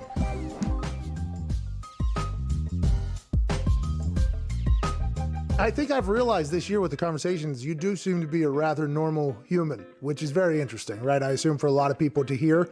AJ said, no, you are not a normal human. But because all the stories about you before this year, to be honest, a lot of people, the way they believed is you were the smug king almost is what the thing about it. And then getting a chance to chat with you, it's like, well, that's not the case at all. How is that like something you have to focus on? I assume it gets hard whenever you're hanging out with, Scott Stapp is hanging Aaron Rodgers jerseys up in his goddamn office. That has to be pretty weird. Well, look, I think that's an interesting thing to talk about. I think a lot of times, people have said things about me, and it's been the same few people, and that's been kind of the prevailing story or thing that's reflected on. I think for me, I talk a lot about the work I did on myself. It was nice, and it wasn't intentional. Like, I didn't sign the show to have, and you guys know, we've talked about this off air, but there wasn't, some agenda doing this. It was fucking talk to Pat and AJ every week. Yeah, it sounds pretty awesome. It has been, by the way. It sounds amazing. But what it's allowed me to do is, I think, silence all the douchebags out there who were, talking for me and making themselves more relevant by using my name or, running with stories that were not really based in any type of fact. And look, I've grown as a person. I've said things and done things that I wish I'd handled a little better. But this was a great, natural, authentic, whatever, whether it was 15 minutes at the stadium or 45 minutes, to just bullshit and have a conversation. If you're a friend of mine, if you know me, I think this is about as normal as interaction you're going to see from me. It's not a lot of BS. You're not going to hear cliches and garbage. I'm going to, shoot from the hip mostly. Tell you as much as I feel comfortable telling. I feel like I've been as honest as I could be. I've told you guys a lot of fun stuff. That's fun for me because then I don't have to maybe rehash it on a Wednesday, or people get to see a different side of you that maybe they didn't even know was there or didn't think was there. And it's been fun for me. I really have. I've appreciated every single week we've done these. And like I said, the best part is there was no agenda. There was no plan. I mean, even us, we didn't know we were going to go 10 minutes or 15 minutes or an hour. We just started fucking talking, right? And then this came out, and it's been a lot of fun. Hey, listen, tonight, you in the red, you in the blue. I hate you both, and fuck you too. Before I leave here, I'm knocking all you out. Cheers. Oh, let's go. Let's go. Fuck you. Fuck you. Fuck you. Fuck you. You too. Fuck you. Fuck you. Fuck you. Fuck you. Bang. And I'm out. Get me out.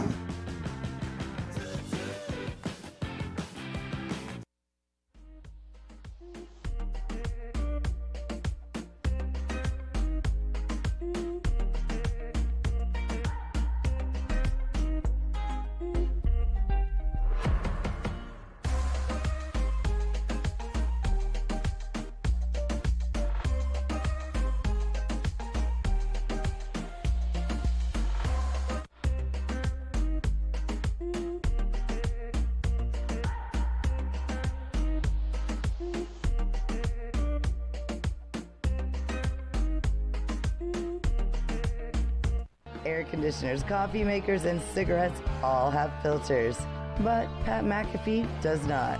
You're listening to The Pat McAfee Show. It's another bumper. That's a good one. Might get me back on cigs. They have filters. Yeah, but not you. I'll tell you what, we should take that out. I don't want to be that person that does that because, look, you did immediately. That was your first thought. Well, I mean, look, there's been a string of things over these past few weeks that I've just been like, just grab the pack, But I haven't. I'm happy you haven't, by the way.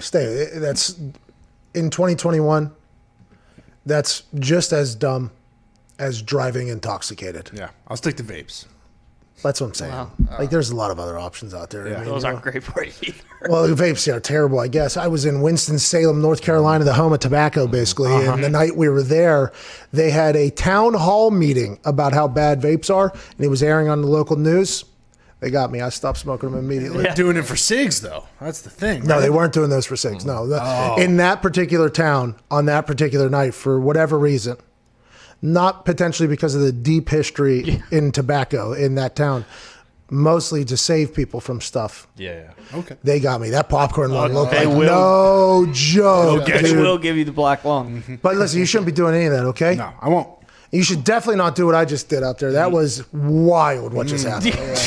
That thing came out of nowhere, dude. What was that? It's like getting DDT'd off the top ropes. It is. You know? Not expecting it. In an indie wrestling match where the ring doesn't really have all the boards connected properly. No. And the guy maybe, actually drives your head into the mat as well. Oh, jeez.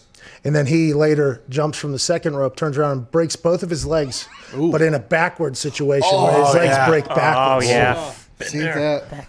That guy is a weapon. It's indie wrestling. Hey, God bless it, though. God bless. Thank you.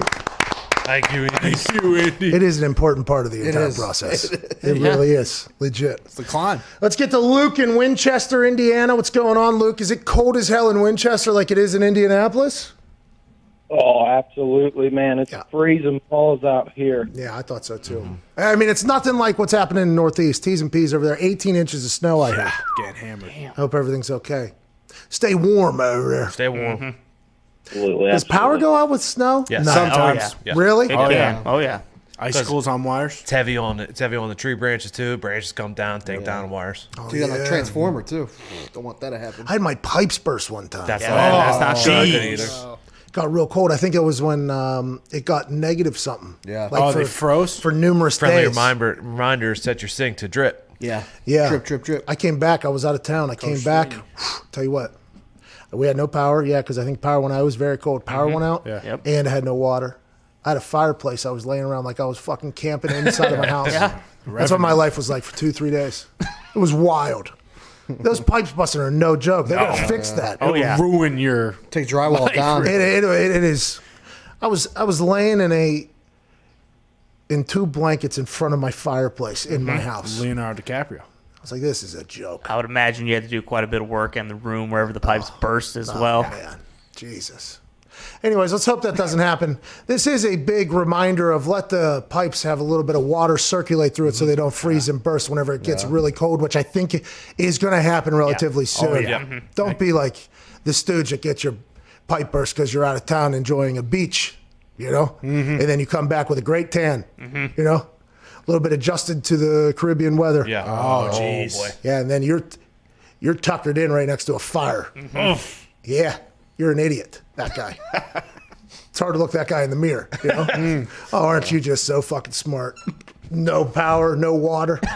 Don't be that guy. Don't be that guy. Anyways, don't let that happen in Winchester, Indiana. What's going on, dude? What do you want to talk about? Hey, man, big Colts fan. I just want to know your thoughts. I've been thinking about the old Andrew Luck return. I'd love to see it happen. If that doesn't happen, Me too, a good veteran quarterback. Where are we going in the draft? What are the thoughts? That's an interesting thing there, Luke, because draft pick 21 is where the Indianapolis Colts are, and now rumors are circulating that Sam Darnold will be going for a late first-round pick, is what they're expecting or something like that in the package for Sam Darnold out of the New York Jets, which means the New York Jets are in on a quarterback, is what it sounds like. Right? Colts have a late pick. Diggs said this morning Steelers are at 24. Steelers for Sam Darnold. I'll be intrigued to see what happens with the Colts because, those text messages that surfaced of Andrew Luck potentially coming back and having that entire narrative and thought, it led to me thinking about him coming back. Oh, that team would be awesome. Oh, yeah. If he was, which he would be, exactly. You think about that, which is why I think it is so much more incredibly fucked up by the friend that potentially leaked a real text message, if that's real. Wild. Because all of Indianapolis Colts fans are like, oh, we got a guy. Yeah, with that line. I think we've already paid him, too. Yeah. So it's like, we're good to go.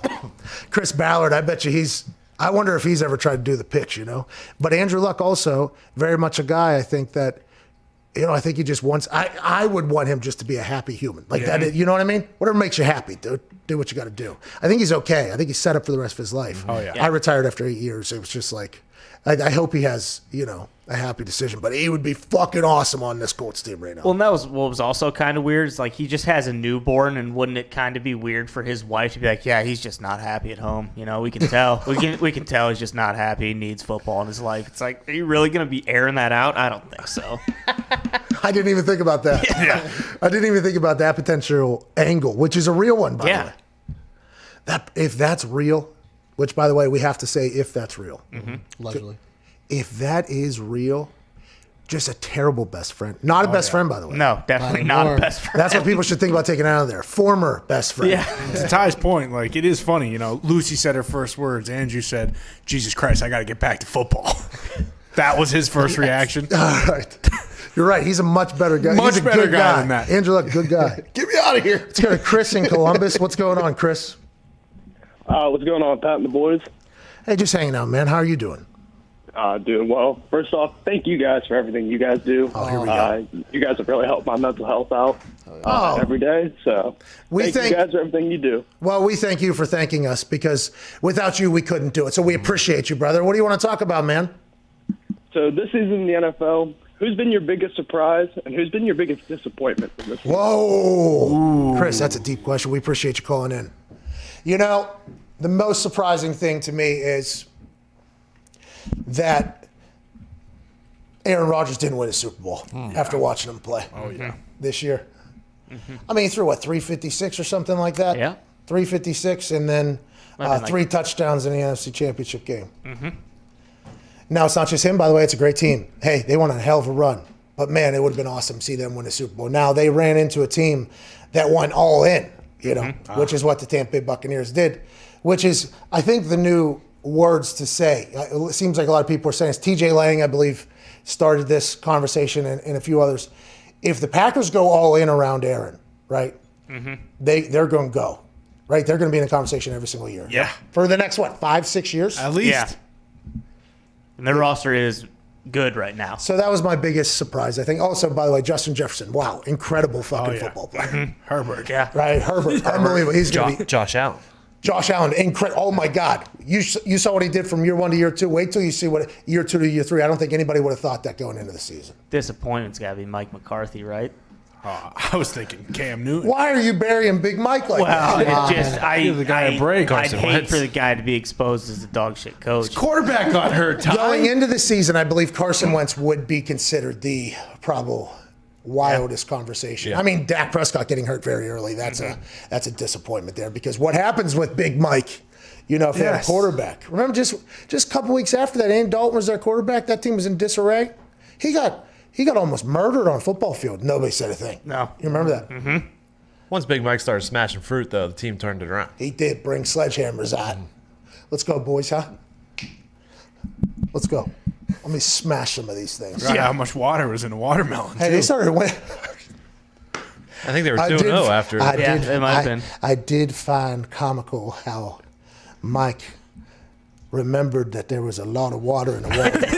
Isn't that how did Jerry Jones say? Like that. Something along those lines that Jerry was amused or something by the fact that Mike McCarthy was surprised by the actual amount of water that comes bursting out of those watermelons whenever he was busting them open with sledgehammers the night before game.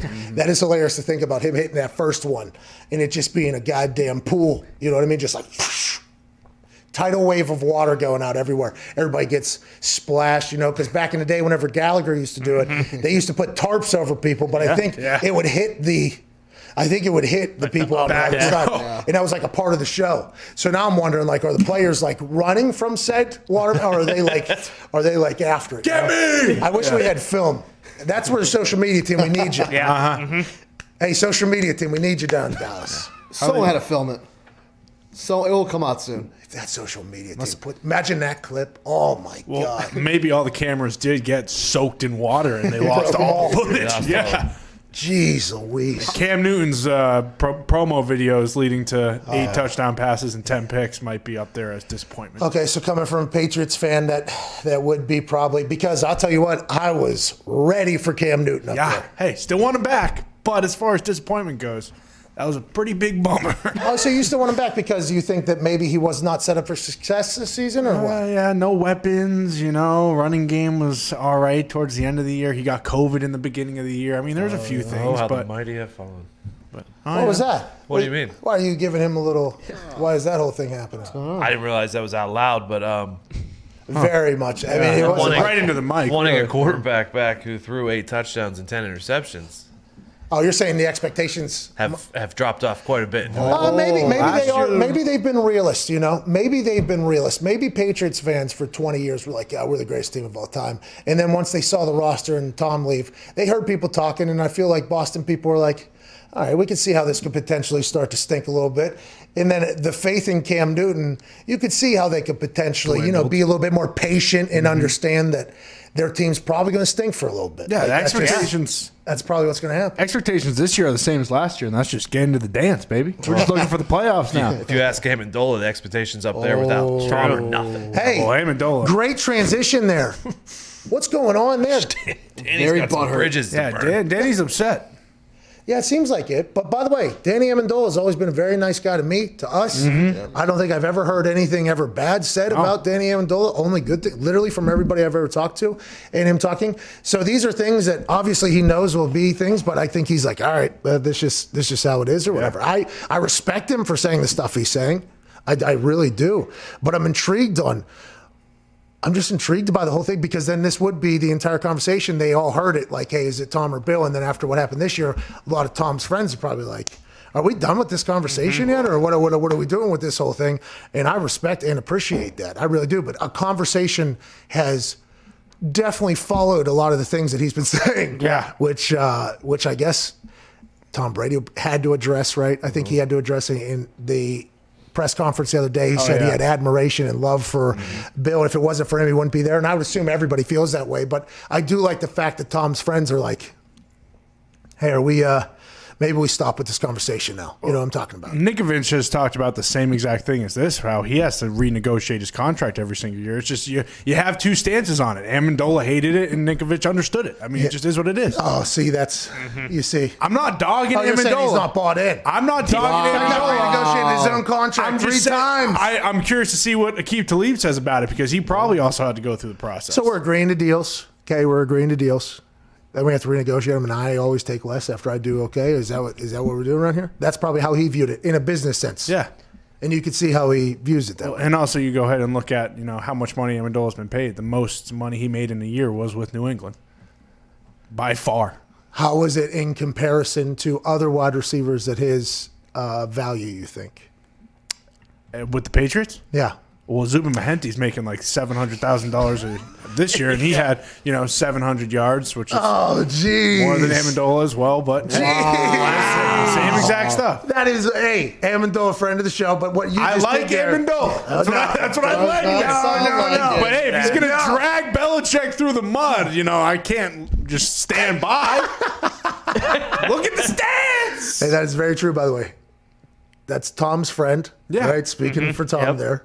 And here's a Bill Belichick disciple, exactly. This is how I feel about this whole thing. Well, and it's been clear I feel like for a lot of the players from the Patriots that we've interviewed, it is a what have you done for me lately contract negotiation every single year. Yeah, it's crazy that it's been able to work for so long. And the reason why it's worked for so long, by the way, is because Tom was cool with it, and the quarterback kind of runs the league. So that's why the entire team was good. That's why they were a great duo, by the way. That's why they had a lot of success. But you can see how some people maybe were like, well, I mean, what about what I was getting paid, though? I mean, Tom was taking pay cuts, but that meant we were too. Yeah, so, and that's why he is the face of the Patriot Way, because he was the best player, and he was taking he was losing the most amount of money. But he was making his money. He was selling them chocolates. You remember? Giselle's worth $400 million. He's going to be okay. Yeah, it's not about that, though. I know. It's about it's not. That's right. Of course. For all parties. Absolutely. But he did take pay cuts up there. Yeah, you make a great point, Pat. It's almost like Tom speaking through Danny here. Oh, see that? Oh, so that's sounds why. like those are things Tom wants to say but won't. See, and that's why anybody that's associated with anybody ever says something about somebody that they know, it is always good. TJ Lang with the Aaron Rodgers thing, this with that, just because they could be potentially speaking for somebody. We got to hear what Wes Walker has to say about all this. Wes See, I just thought Amendola was buttering Tom up so he could be in Tampa next year. What's that? I just thought Amendola was buttering Tom up so he could be in Tampa next year. Well, hey, come on in. Hey, not a bad idea. Yeah, he was saying, Seems like that ship down there. What are you saying? What was that? Well, I was going to say, he was the lesser Edelman, and then he'll be the lesser Scotty Miller down in Tampa Bay. It's perfect for him. Why Scotty Miller and Danny Amendola do not deserve to be compared? Why are you comparing them? I'm not comparing them. I'm just saying, if Amendola, you're not seeing this comparison with Amendola being the exact same player as Edelman on the Pats, and him being the exact same player as Scotty Miller on the Bucks, just a step slower, perhaps. If you're Danny Amendola, you know what you're thinking? A lot of success whenever we had that, right? Going to have a lot of success again. That's what he's thinking to himself. Absolutely. We'll go win some more rings. I hope he does. That's what Danny Amendola does. And he has that robot throwing balls to him all day, every day. Yeah. 8-chamber. He has an 8-pack, by the way. Yeah. Unbelievable. He's I love what he's doing here, man. I enjoy it. Might as well stir. It gives us something. Oh, you think he's stirring? No, he was.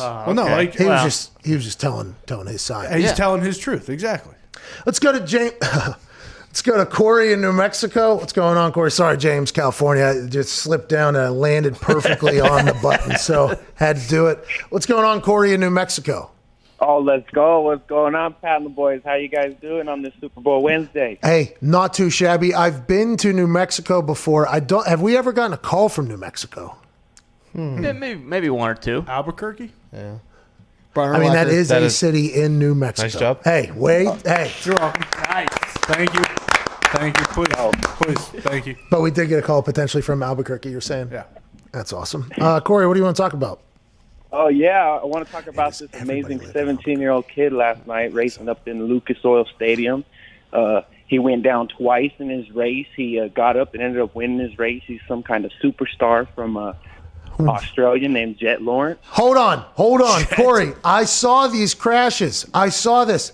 He was a 7. I got a couple of tweets from people that are saying like, "Hey, in Lucas Oil Stadium, there is super motocross going on. Okay, they have races. It is awesome to watch. Obviously, if you've ever been around any dirt biking in your life, it is awesome to see. I got sent this video last night of this guy. You know the little bunny. It's like a slalom, but for the dirt bikes or the motocross or whatever. He missed. He got out of rhythm on that one, and he got fucking sent. No.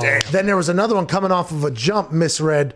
Boom, he got sent again. You're telling me both of those happened in the same race and then came back and won it? Is he just like he must be just risking his life the entire race? So this was in 3 separate races. In his qualifying, he went down and busted his nose in the whoops. In his heat race, he went down and busted his shoulder up. He came back in his 3rd race, LCQ, to make it, and he won. Yeah, send it over. Can we run this video? I think we can run this video. It looks like it's off someone's camera. The whole tour is sponsored by Lucas Oil, and you played there, so yeah, you could run it. I did not believe that.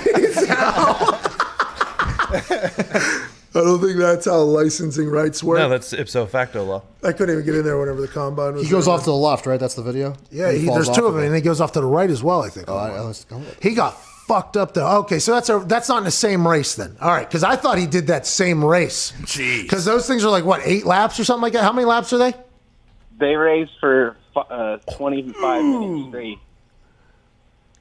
Caution flag. I said, did he get the whole shot? Did he get the whole Is it going to happen again? There it is. Okay, it's on the left.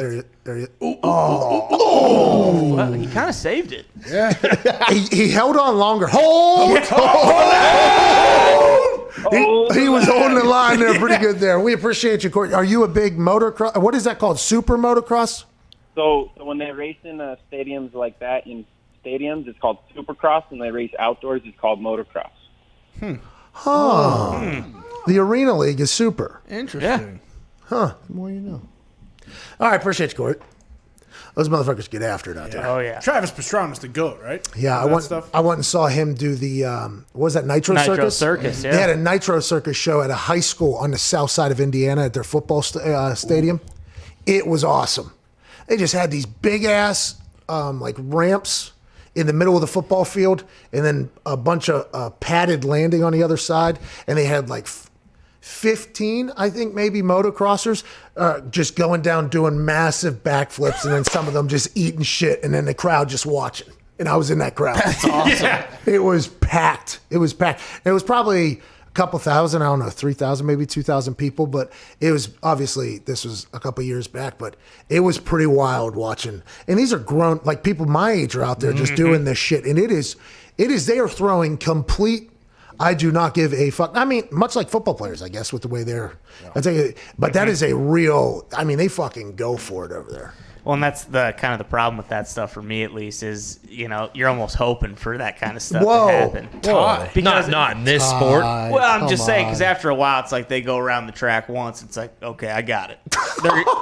They're gonna do this a couple more times. So unless some guy fucking goes willy nilly into a box or something, I mean, did you ever watch? Heaven forbid, you are want a to see terrible it. guy. You I would don't like to want let you know. see it. I want to let you know. I did laugh there. Okay, that was comical, but you were a terrible guy. Because I am on a motorcycle on a very regular basis, okay? The thought of this kid just hopping on this thing and hitting that all the way up to, how fast they go, 80, 60? I wonder how Ricky fast. Carmichael used to get it up there pretty pretty fast. But then just busting ass out there. That 60. Obviously has to hurt so 60? 60. Well, yeah, when they say broke his shoulder and then got out there in the second heat and like fucking broke his nose or something, it's like, Jesus, dude. But you are pulling for that. Yeah. Well, I mean, he's your favorite racer. Can't imagine you watching IndyCar. Yeah, son of a bitch. Well, yeah, I don't watch it. The only time I consume it is when it's some guy. You're a bad guy. That's the only way. You're a bad guy. You are a bad guy. Finds me. This is rooting for failure. Okay? No, it's not. It's Yeah, not, this is because rooting I'm for failure. not Yeah. actually watching it and seeking it out. It's just when it finds me, that's typically what it is. Let's go to Jake in Florida. Jake, what's going on, man? You're a terrible guy. Brutal. Can you hear me, boys? Well, we couldn't there for a little You're bit, making Jake, fun of this because guy we were right too now. busy. The guy's fucking giving his life for our entertainment out there. And I appreciate the hell out of him. Warrior. I'll retweet someone's it. gotta I'll keep retweet it the going. video. Hey, if you retweet it, I'll retweet your retweet time. Jake, I'm not retweeting, okay? That's Ty. All right, Jake, do not drag me into this whole thing. What do you want to talk about, bub? Hey, I just wanted to call and ask a couple questions. First thing first, after listening to your video with Terrell Davis and then listening to Fitzmagic last night, why the fuck shouldn't the Colts go out and let's win one for Fitzmagic, huh? Let's win one. Hey, let's win one for Fitzmagic. You know what? I'm much more open to Fitzmagic than I am Carson Wentz, and that is not. I understand people are going to judge me for that. What about Darnold? Well, they shouldn't. Not more than Because Darnold. one. They shouldn't judge you for that. You're 100% correct. Oh, hey, Dolphins fan, by the way. We had him for 2 years. He turned around our franchise, him and Flores. Dude, he was Mariano Rivera, okay? And nobody watches baseball, so that's a tough thing to know. But he comes out to Sandman from the, and he came in and just won the Yankees games. Now, that is an interesting thing for me in baseball, that you have alternating pitchers and things like that, because it is just pitcher versus. That's the whole game, the whole sports. That's very interesting. But when Mariano Rivera came jogging out, Ball game. this guy, it made baseball awesome, to be honest with you. It was almost like must-see TV. You get a tweet like, Mariano Rivera is entering from the outfield. And you're like, oh, well, fuck, I'll go watch this, I guess. And he just throws what did he throw? Cutter.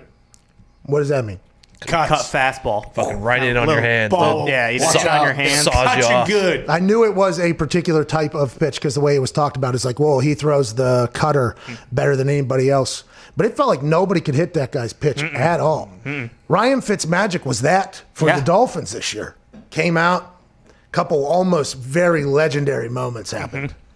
And something we'll talk about forever. And now he's saying he's reinvigorated to play football even longer. And once again, he'll play wherever, he said. I just want to play. Man, I would love him at the Colts. And this team's really good now. All right? Do you take him over a couple other quarterbacks?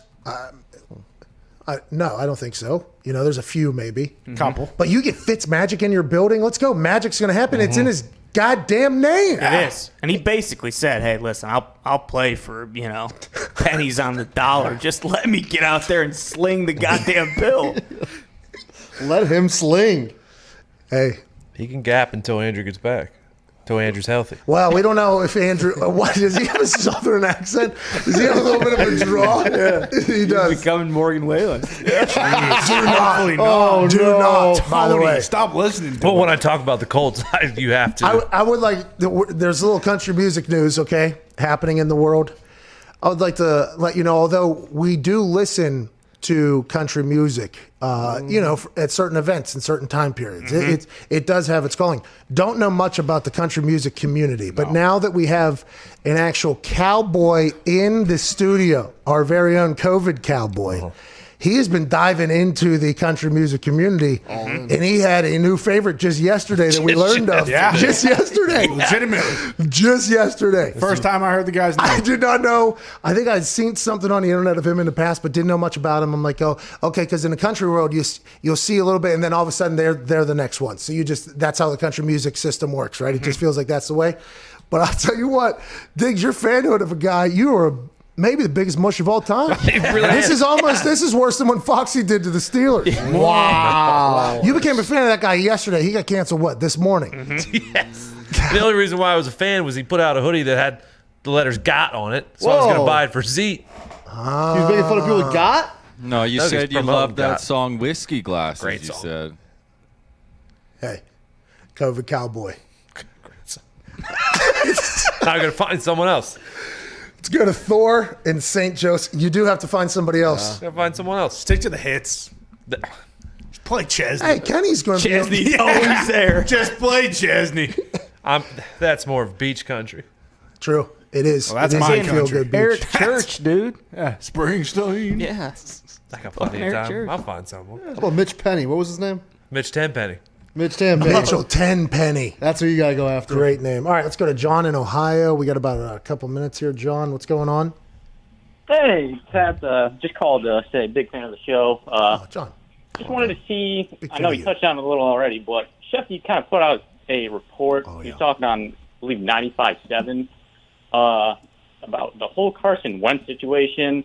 As a Philly fan, what the hell's going on there? Just give me some answers. John, I don't have any answers, pal. I wish I did. It sounds like Carson Wentz also once traded, it seems like. And this was something that happened last season. We all kind of watched it unfold publicly there at the end.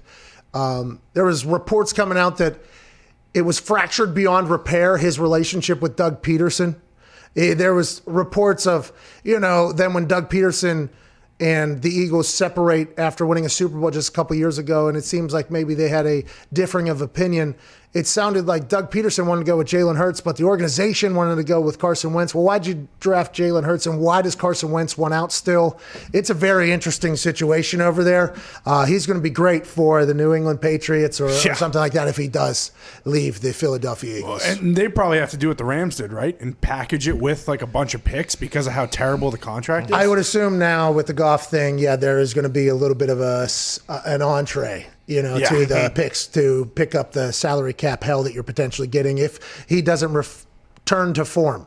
Because if he does return to form, 100% worth the money because of how good he was. Yeah. But man, whenever you're talking about in between the years, when you're talking about a mindset, whenever you're talking about a headspace, that is interesting to predict, I think. And I don't know if that is somebody you're like, he's definitely going to come back and crush it. It didn't look like it this year at all. I mean, Wentz in a top 10 pick for Stidham. I mean, I'll do it. Don't tempt me. Oh, yeah? Send him over. Stidham's the future in Philly. Bro, that's a great spin. Great spin. How about Jordan Love? Now we're talking. How about Jordan Love to Philly? Now we're talking. They already got Wentz as a backup for Rodgers. He could fix him. No, good. He may send Devontae over there. They're talking about blockbuster trades where Derek Carr's going somewhere and Deshaun's going somewhere, and this is happening here. Let's try out Wentz at outside linebacker. He is big. That might be where it is. Yeah. We got a hard out coming in 30 seconds here on SiriusXM Channel 82 Mad Dog Sports Radio. AJ Hawk will be joining us on the other side of the break, and then Aqib Talib will be joining us, plus more of your phone calls. 1-888-MAD-DOG-6. We appreciate the love on the phone calls. Let's have conversations. Mm-hmm. Oh, yeah. I do appreciate it. It's very nice of you, but come on. I'm not. Come on. I'm good. Appreciate you being very nice. We appreciate you too. Let's get to it. And then bang, they normally do. Let's do that on the other side. You got about 6 minutes. We'll see you then. Go ahead and take a shit. Trick shot challenge. Balcony. Yep.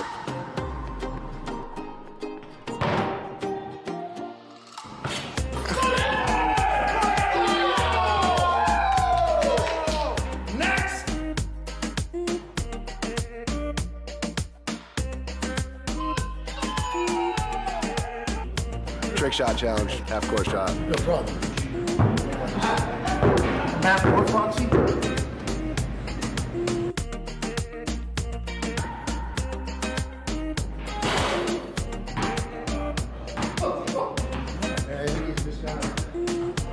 These are fun games. These are fun little games.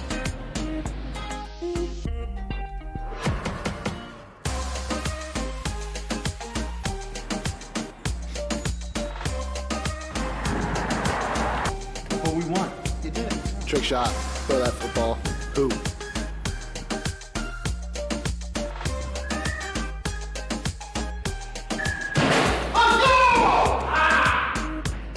Easy game. What's next, Foxy?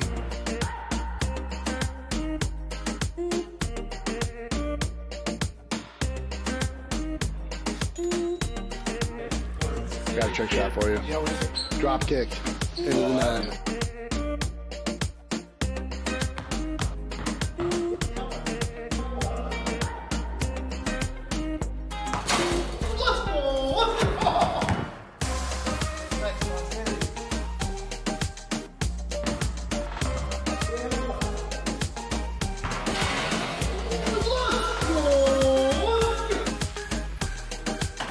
Trick shot challenge. Into the bucket.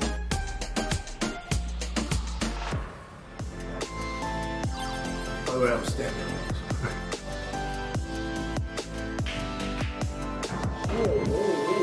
Hold on, let me go over here. That's a good toss. You gotta watch behind it for all that shit.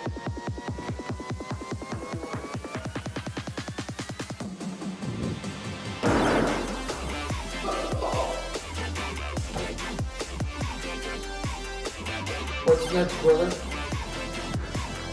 Got any more brain busters?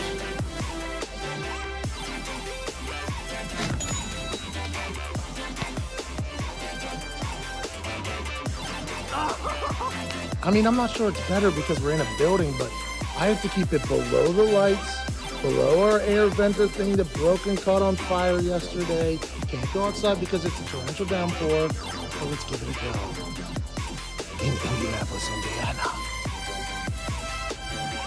With the shot.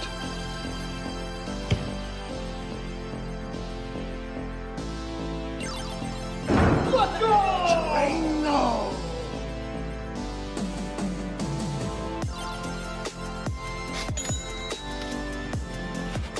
Trick shot challenge. 4 bags in a row. That's a corner. It's not a trick shot.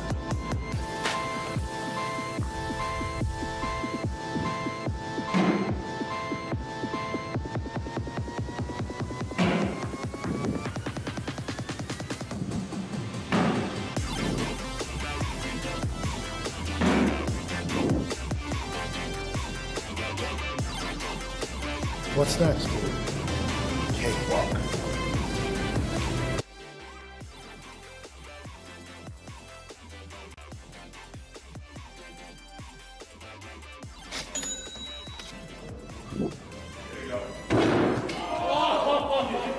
How's it done? How's it done? You know what I mean? Well, I took the top off and he's gonna come right there. Bingo! What a shot!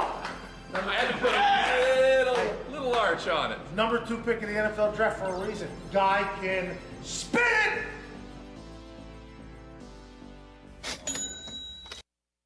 Pretty big breaking news. Oh no. What's that? Oh, he got God! Oh, he got God! He got God! Oh, shit! Oh, shit! Tony!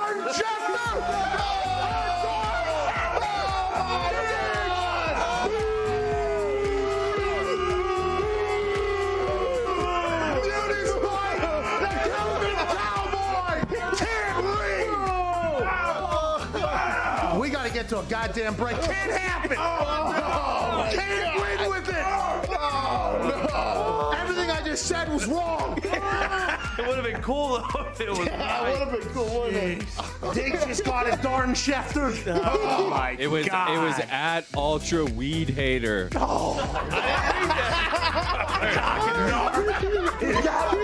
He got Cockiner. What was it doing on my timeline? Bro, McCockner's just jujuing on me.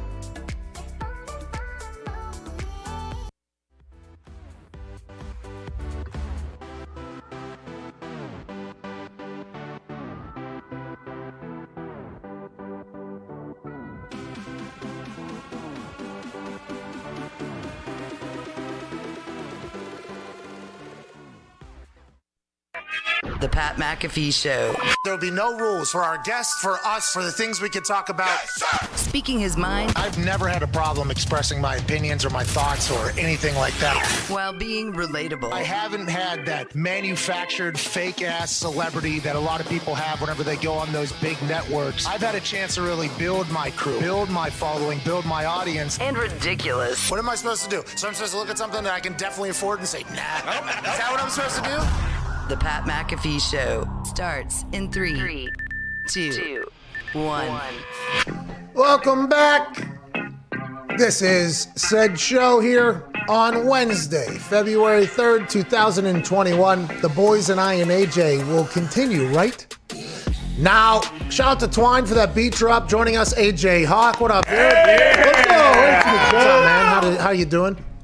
I'm doing well. How you guys doing? It's great to see you, man. I want to let you know, every time your face pops up on the screen, we feel a little jolt of energy with your presence. Oh, yeah. All right, thank you. I feel the same way about you guys. I want to let you know, we talked about something on this show to lead off the show. A text message that got hot on Reddit, then on the internet. Yeah. And we attacked it pretty mightily, okay? Because if it is a real, which none of us believe is, but if it is a real, it's the worst best friend of all time if the Lux did not know that that was happening. And if it's fake, like, yeah, we have to talk about this because it got relatively large on the internet. I have a lot of people saying, not a lot, I mean, there's been a few people that have said it. A majority have not, but there has been a few people who said, we shouldn't have even covered this. Got to cover this. Have to do it. Got to cover this, AJ. Have to if we're an internet show. What would we be if we didn't cover one of the things that was circulating the internet within the last 24 hours at a high rate of speed as an internet show if we didn't talk about this, AJ? Well, yeah, I think you have to cover it strictly because there's screenshots of these so-called texts. Like if the guy just says this and doesn't put any kind of screenshots up, then yeah, there's no reason to cover it. But it is really weird. I mean, yeah, the guy sounds like he's 9 steps removed from the source and, like you said, worst friend of all time. Like to post the actual text you're going back and forth with and you're 15 steps removed from it. But man, it's pretty interesting, isn't it? Wouldn't it sounds pretty good if Andrew wants to come back that old line to short up? He'd keep him upright, man. And if he talks to Jimmy with the Colts right and he does come back, which by the way, hey, listen, those texts, real or fake, there is a chance maybe Andrew comes back, right? Yeah. Gronk came back, right? And now Gronk and Luck, 2 different situations. I don't think we fully understand either of them at this point for the retirement. I mean, injury-based both, obviously, and life-based and everything like that. So maybe he'll come back someday. I don't think so. Whether he's, but if he was to, that Colts team would be pretty good, AJ. Don't you think it has to make, like, if he has even, let's say 1% of him is like, man, what would it be like to get back out there? Maybe I want to go and just give it another try. Then you look at that roster and you look at the team, he looks at the offensive line he has, then I would imagine that would get you thinking more and more like you could start to picture yourself there back in the facility again once you see how good that team is. He always had like perfect form. Yeah. Everything he did was like absolutely fundamentally perfectly sound and at an incredible rate. He was like the guy, like for a long time, people, whenever they talk about it, this is the prototype of a quarterback if he could have it. He's incredibly intelligent. He can make every throw. He can run. He's humble. He's smart. He's nice. Like this is the quarterback if you can have it. And there was a lot of times where he was playing football or man, he was just picking himself up off the ground. And I guess because I had a front row seat to it, And whenever you're a punter, obviously, you're watching the offense pretty intently. You know, like you're watching like, okay, am I going to have to go? Or there was a time there for a couple teams I was on where if they ran a particular play on first down, no, we're fucking punting. All right. That play stinks. As soon as I even see the line, I'm like, all right, this ain't going to work. This has never worked. Why are we doing that? But, you know, whenever you watch Andrew and you're following along on the sideline because whether or not you got to go and the whole thing, there was times where I'd be jogging on the field where he was still on the ground or whatever, and I'd be almost out at my spot already, and he's just jogging by me because he's just getting picked up off the ground. And, like, seeing the actual, you know what I mean? Like, seeing it. Yeah. And I think I saw it at a pretty close, maybe closer than anybody. I feel like I might have been watching him closer than most. Now, his coaches obviously see it, but and the quarterback coach, I'd assume, only watches the quarterback.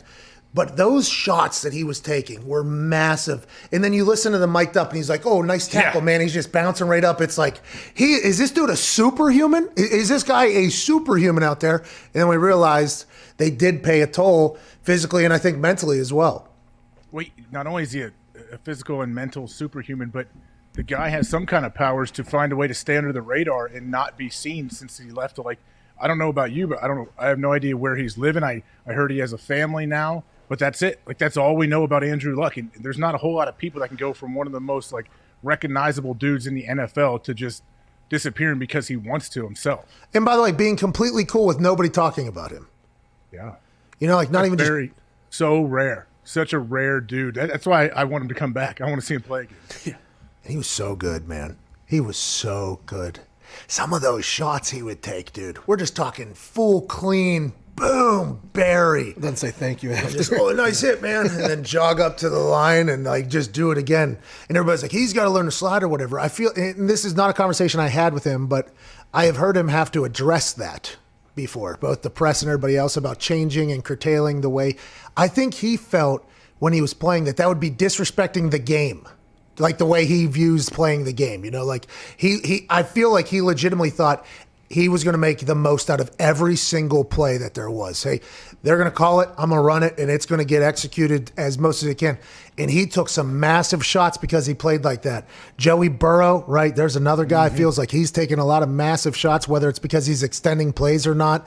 There's a lot of thought about that as well. Like, I wonder if Andrew, if he was to come back, we're not saying that these text messages are anywhere near real or anything like that, but if he was to come back, I wonder if he's gotten to a point where he's like, okay, I understand where I can kind of pick and choose what I could do here.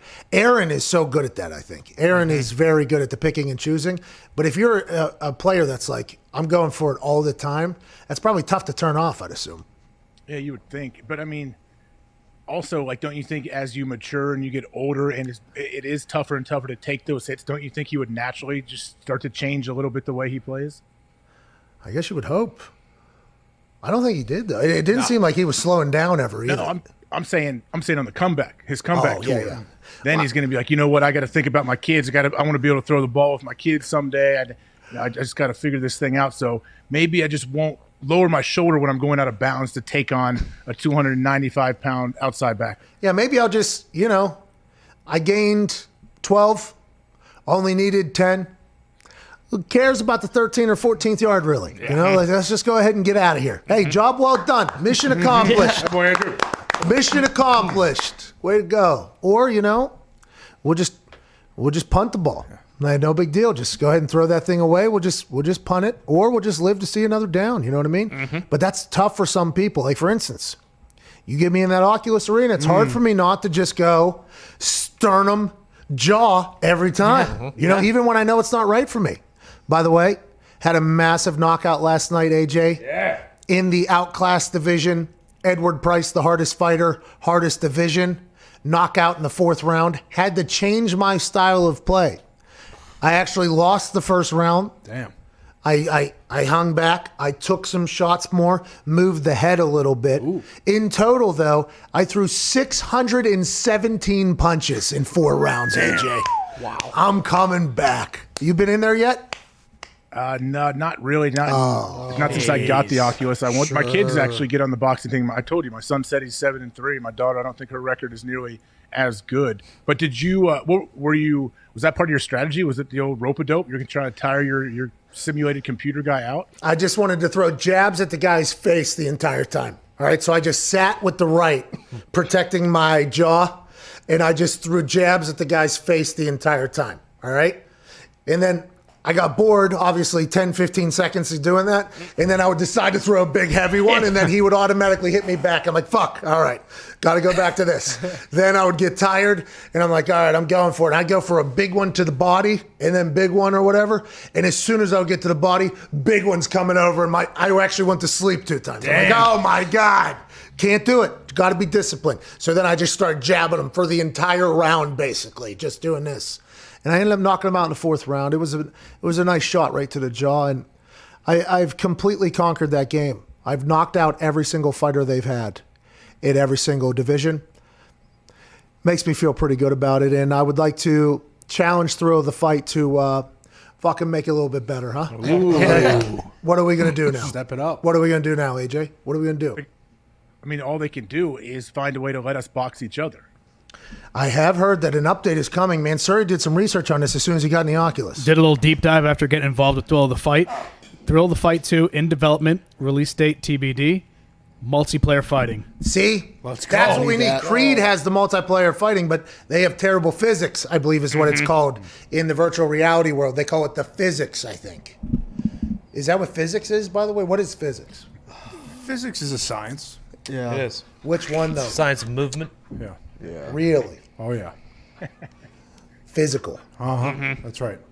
Object in motion. Oh, there's a Y in it. So they talk about, there is a Y. Right there in the middle, by the way. Right there. But the physics on the Creed one, not good. No. Knowledge of nature. Excuse That me? really clears it up. Yeah, it's just it's very vague. Periodic table, big in physics. That's actually chemistry. And chemistry. And chemistry, huh? And chemistry. I never figured out we don't know what physics is. That's what I think so as well. But that's how they describe, by the way, the virtual reality, like realness. Oh, there's more, actually. For instance, the physics on the ping pong game, really good. It feels as if you're actually doing it. They say the people that rate shit, I think they say physics is good. If I was to say Thrill of the Fight, I'd say physics is good. Feels like you're actually punching. Graphics, if you're comparing to like Xbox, is going to be a little bit of a downfall in your eyes, but pretty realistic when you're punching. Creed, I got in there because I wanted to do multiplayer fighting. That one was tough. You couldn't really, it was really a little bit difficult, but I assume they're going to have an update coming. But it's nice to know that Thrill of the Fight's going to have multiplayer. I wonder how they'll keep it real, because I'm just going in there. I'm not even thinking about you punching. I'm throwing. Am I going to be able to toughen my guy up? Like, you know what I mean? Am I allowed to, beat my guy with kendo sticks to toughen him up in there? Am I allowed to Mickey him or whatever for Rocky? It'll probably just be like a health bar and like a stamina bar, right? So I don't know I wonder if you'll be able to just go off. Swing. Might just change. A barrage of punches. Hey, you better hope that happens. That's going to change my style because right now, if there is no actual downfall of swinging at every single second, that's my go-to. Yeah. And if they take that away from me, everybody might have a chance of beating my ass. Well, and Creed's got to ditch like the treadmill and all that horse shit. Yeah, it's the like, walking look, is. We're here to fight, man. Just put us in the ring. Well, you got to tell a story. Yeah. Well, they can have a health bar all you want, like to say, hey, your brain's not going to be able to handle all these shots. But stamina is up to you. You're the one throwing the punches, so you can throw 670 punches all you want. I'm going to sit there and absorb them and get you tired. Yeah, but how many isn't body supposed to hurt that? Yeah, I when I did it, I was going after the body. That's what I'm saying, though. So I would assume that is, like, how do they account for that, Well, they could just say, like, the more body shots you take, they would just add it to the total that would put you down. That would knock you down. Oh, for the whole physical thing. So that would just be one big bar as opposed to two different bars. Mm-hmm. I still think you should wear the suit and you can feel the hits. Oh, like a pregnancy belt. Yeah, and then every time you get hit, it actually gives you a little buzz. Yeah, it's probably smart. Sweet. Probably wouldn't play either. I know I wouldn't. Yeah, because that's why you're playing it, so you don't have to feel the realness. Yeah, you're right. You're in the game. EA. It's in the game. Yeah. Shout out to NCAA 2K coming back. Let's go. College football 1. What's going on? Talk to me.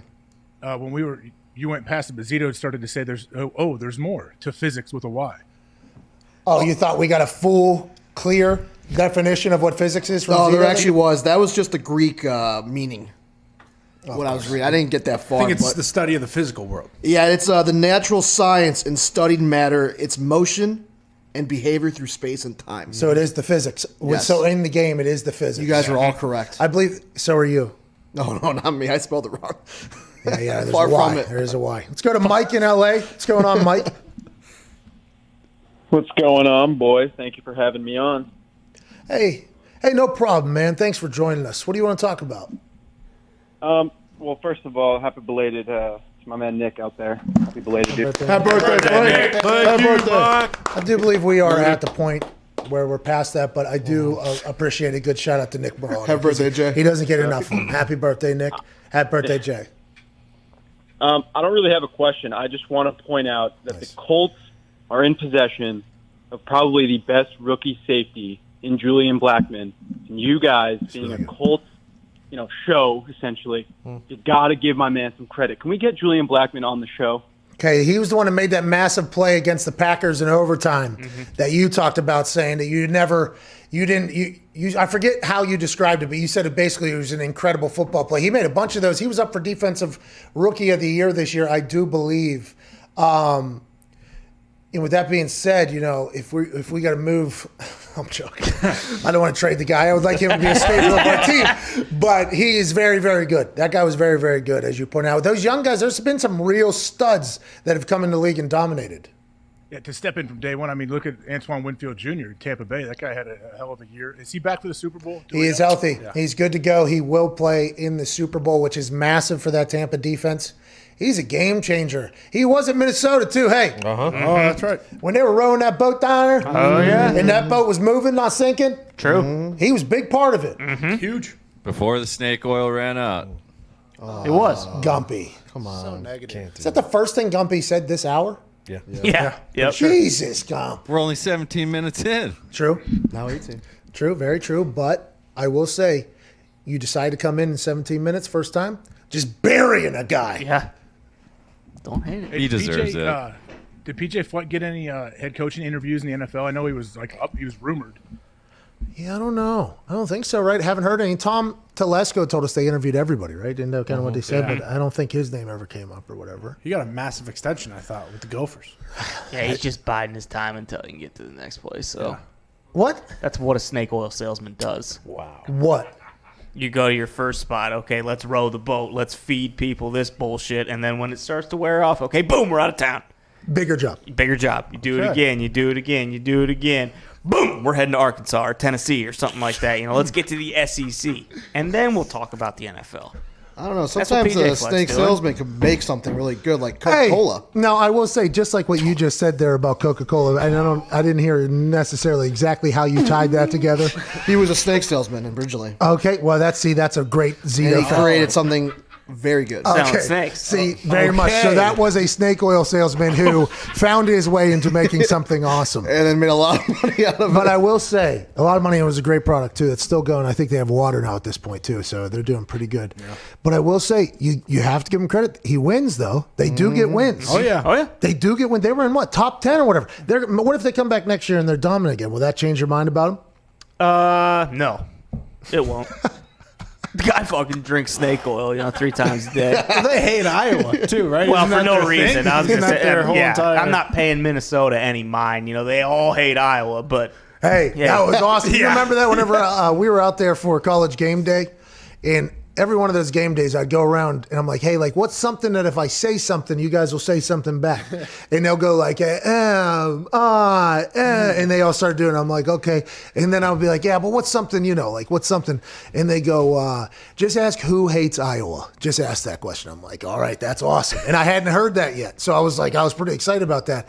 And lo and behold, whenever I asked out there, that place answered. That was the loudest "We hate Iowa" I have ever heard in my entire life, and I had no idea it was like that in Minnesota. They seem like such a nice group of people over there. Well, yeah, it's because we've had the Floyd of Rosedale damn near the whole time the trophy's been available. That's why they don't like us. The big, a big pig that Iowa and Minnesota plays for.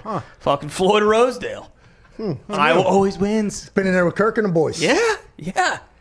And, this year, Iowa beat Minnesota at home, and Kirk called like 3 timeouts when they were up like 35-0 with like 3 minutes left in the fourth quarter. Kind of rubbed it in a little bit. I don't think, so there's there's a little bit of history there. So let's all remember that whenever Ty's giving his entire description of a situation. Sure, yeah. Fair. That's fair. Hey, Ty, if you were let's say you were the GM of an NFL team, like who was the coach that you like? Who was your ideal coach that you want there? Jim Harbaugh. Fucking Lombardi. Michael Lombardi. Vince Lombardi. Michael can be the GM. Run the wing T. His son, Vince Lombardi's son, just got a gig as is he a coordinator now in the league? He's with the Lions for a while, wasn't he? He's been a few places, but I saw he just got. I don't know if he's a position coach or coordinator or whatever, but he got a promotion. Vince Lombardi's son is a coach in the NFL right now. Grandson slinging it for Michigan State. Cannot wait for that guy to get a head coaching gig and to hear us react to it. Yeah. Okay, I cannot wait for that moment whenever that thing pops up. Oh, the Chargers. He's the offensive coordinator for the Chargers now. Of course. Here we go. Of course. Super Bowl. Lombardi with Herbert hunting Lombardis. He was the Saints quarterback coach the last 5 years. Oh, that's awesome. Let's go to James. He was the Saints quarterback coach, which people were calling what? Harvard of quarterback coach. Yeah. Like whenever Jameis Winston went there, he was like, yeah, this is the Harvard of quarterbacking down here. Well, yeah, it's actually the name of the fucking trophy. That's the direct descendant of the trophy of the entire sport. Bloodline. Good for him. I can't wait for him to be a head coach because that's going to be good content for us. Speaking of good content, Aqib Talib will be joining us on the other side. I'm excited for that conversation. You got about 4 minutes when this thing cuts off. We'll see you then. This is the Pat McAfee Show, Wednesday, February 3rd, 2021.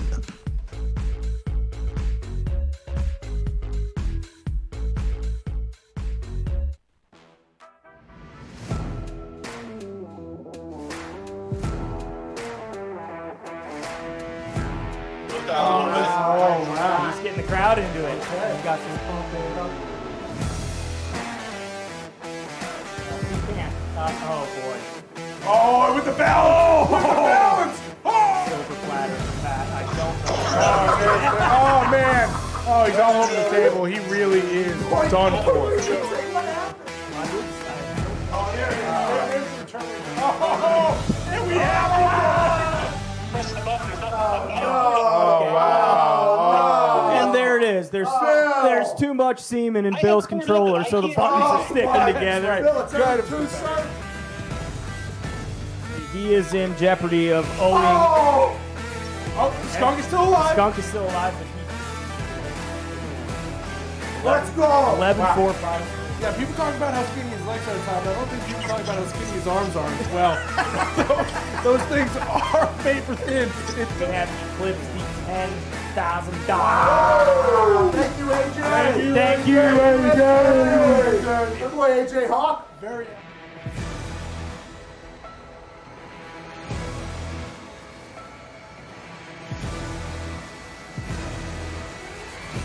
I can barely hear you guys anyway, so it's good. That was a good match. Good couple matches by Pat. AJ, appreciate you, man. I'm sweating bad. Yeah, me too. Have you been wide open as well? Hey, you're a good player, AJ. Is that your first time playing? It's like my second time playing this game. Not real ping pong. I'd love to play you any day of the week, but this one's still fun. Okay, well, I play Oculus ping pong. Okay? I'll see you next time, AJ. We appreciate you. Thank you, AJ. Thank you, AJ. See you guys.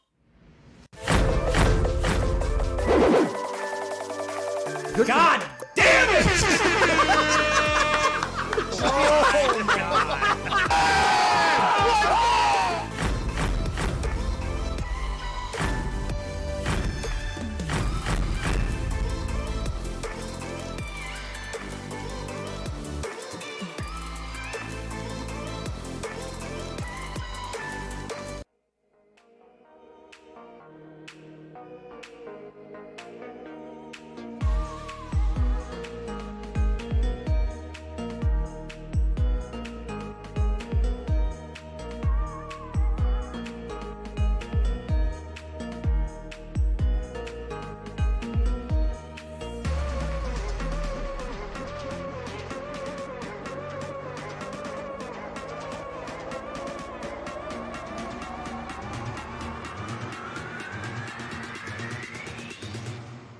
Dance with me.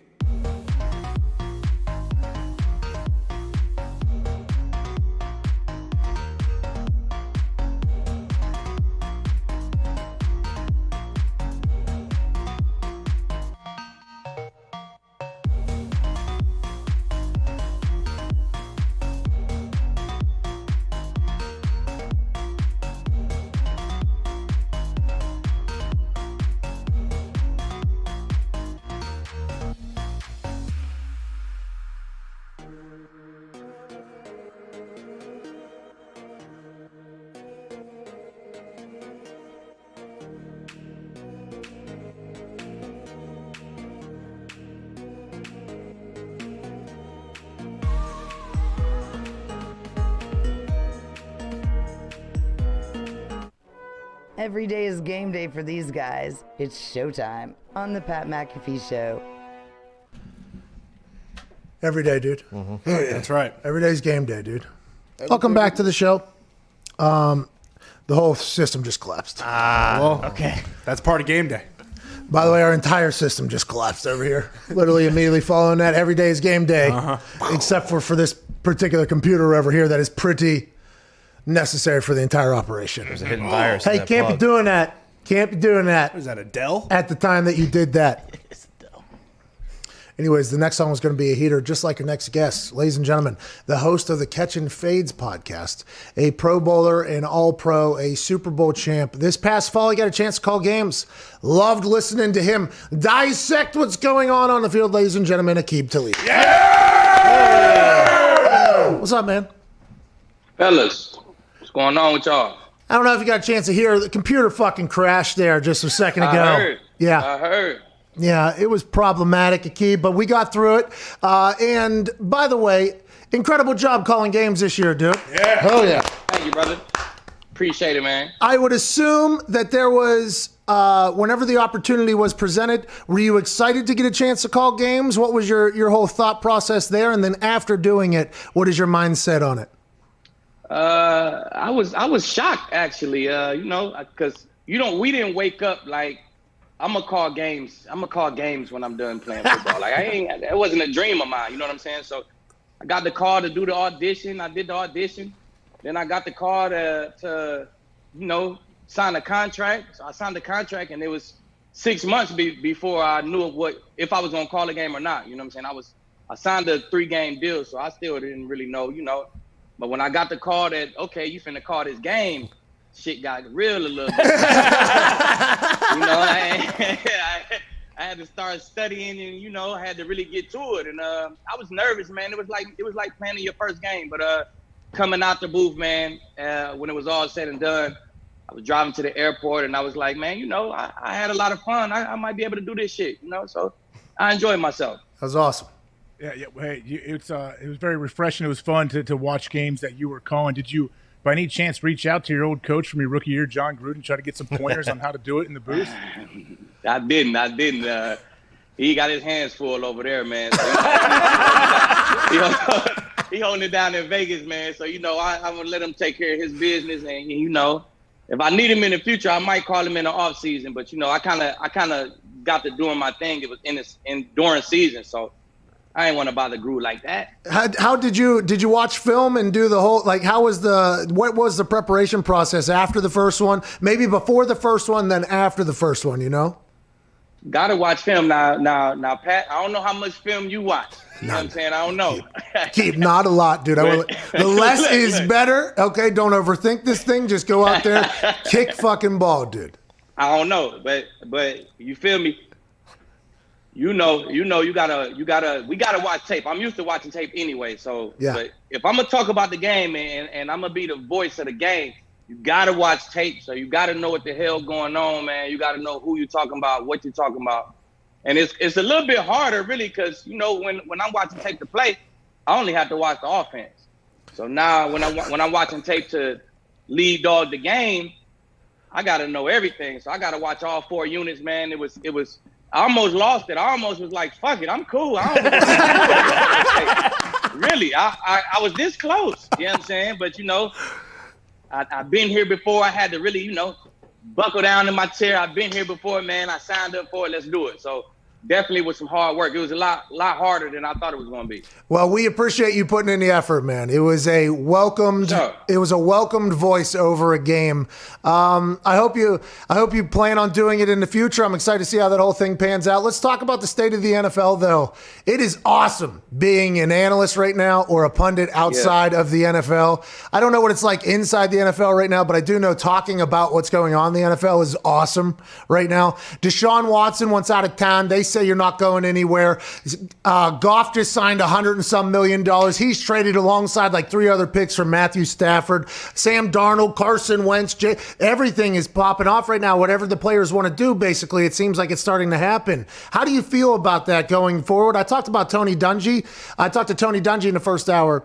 He talked about how he enjoys it. You know, like he doesn't mind it at all. It's much different, obviously, than it was back in the day. How do you feel about this, and what do you think it'll affect going forward with the NFL?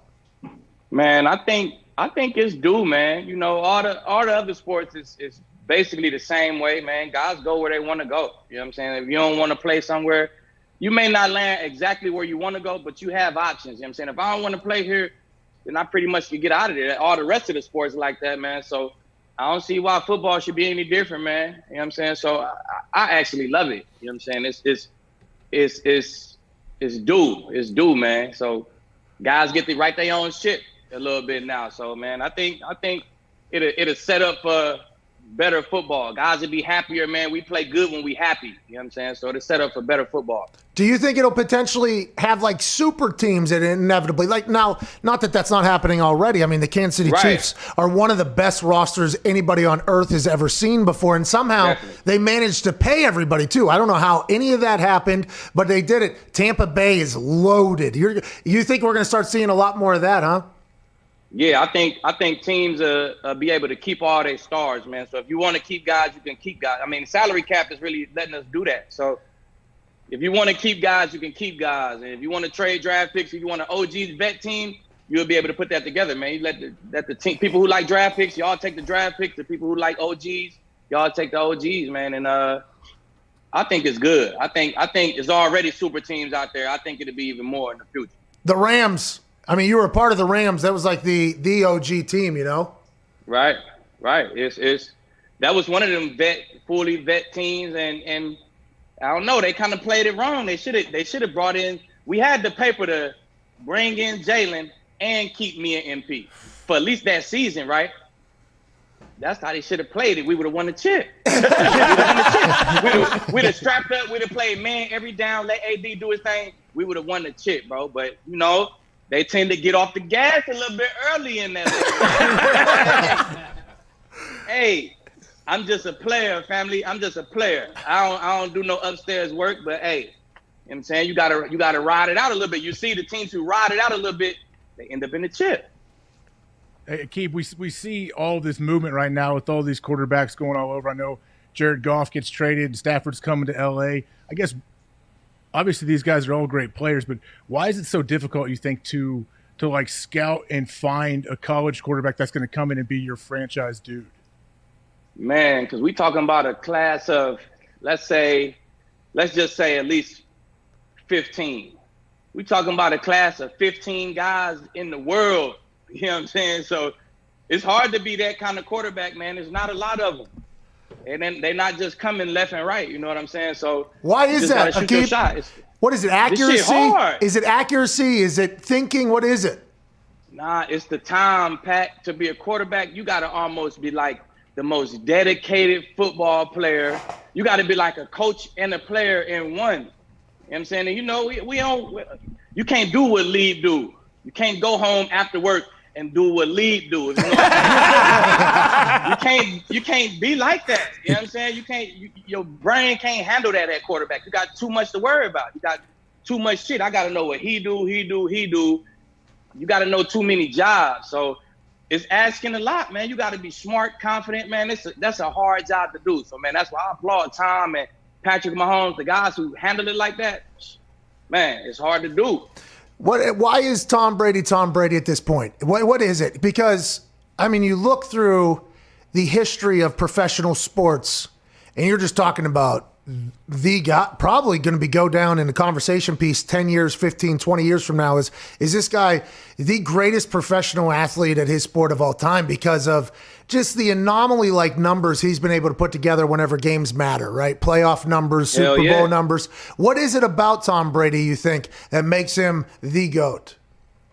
And when you say that, Pat, when you talk about games that matter, shit, the games during the regular season, that puts you at home. That make teams have to come to New England during the postseason, so all the motherfuckers matter, right? Yeah. So that's what make him the GOAT, is he operate like all the motherfuckers is the chip.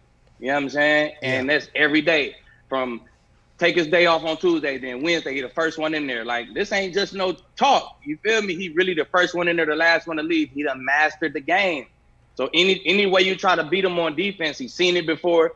He know how he want to attack it. He know how he want to run against it. He know how he want to throw against it, right? So he just mastered the game, man. And like you said, he probably going to go down as the best professional athlete because he's probably the most professional.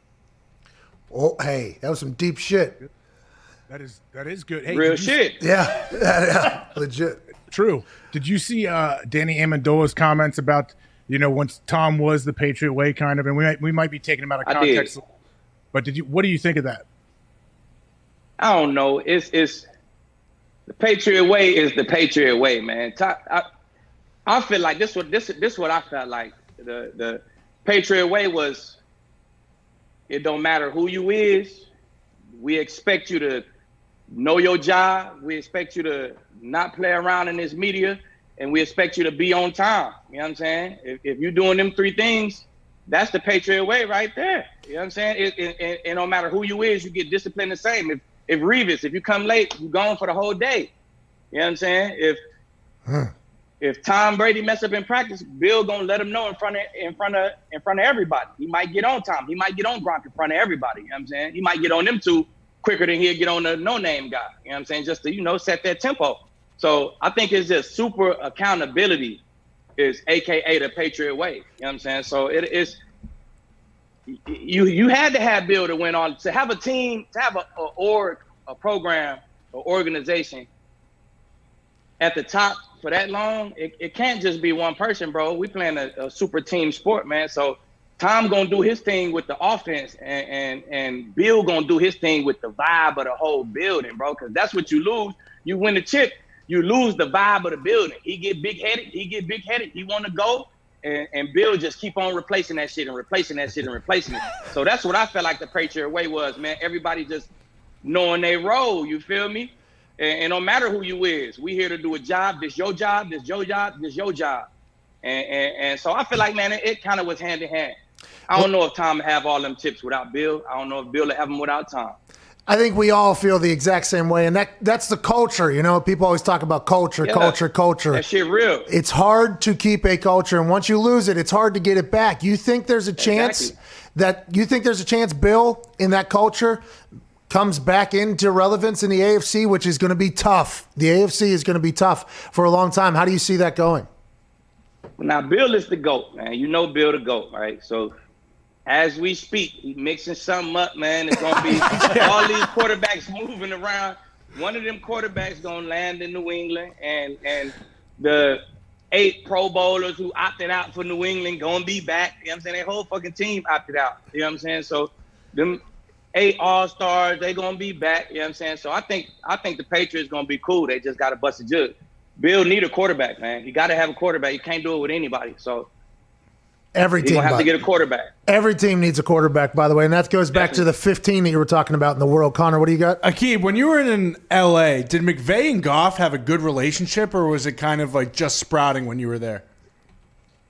I mean, I don't know. I don't think I was there long enough to really, you feel me, know their relationship. Yeah. Shit, I'm trying to build my own relationship. You know what I'm saying? But it looked cool to me. It didn't look like fucked up or nothing. You know what I'm saying? It ain't look bad. It ain't look like they was always bumping heads or nothing like that. It looked straight. You don't have time to be. We went to the chip. You think about it, we went to the chip when I was there. So, everything was straight.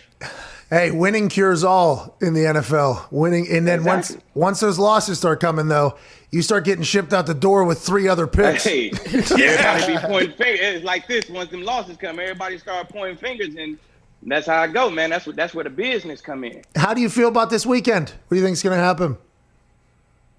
Man, I'm the biggest Tom Brady fan, man. I never put the chips against the GOAT, right? But something telling me put the chips on the Chiefs. I don't know what keep telling me to do that shit though, Pat, because I don't know. I think Tom is gonna pass the crown, man. I've seen a lot of quarterbacks, right? Man. Bunch of them, man. Running quarterbacks, pocket quarterbacks, and Mahomes is legit. You know what I'm saying? He a real legit quarterback. I think we watching him in the flesh. The next, A-Rod, your guy, you know what I'm saying? We watching him, the Breeze, that next GOAT. I think we watching him in the flesh, and this going to be a big part of that movement right here, man. So I just don't see how you can stop the Chiefs. I don't see how nobody can stop them. This Super Bowl will be talked about for a long time. Whatever happens, Tom wins, right? There's people saying, like, if Tom wins, this is the one, obviously. If Pat wins, It's like the baton being passed on the greatest stage that there is. I mean, there's so much storybook bullshit. And I can't wait to hear. The best one. Hey, I can't wait to hear you talk about everything on your new podcast, Catching Fades. When will that debut? And FanDuel is the greatest sports book, so you're with a good group there. Sure. Yeah. Yeah, man. I'm super excited about it, man. Volume Podcast Network.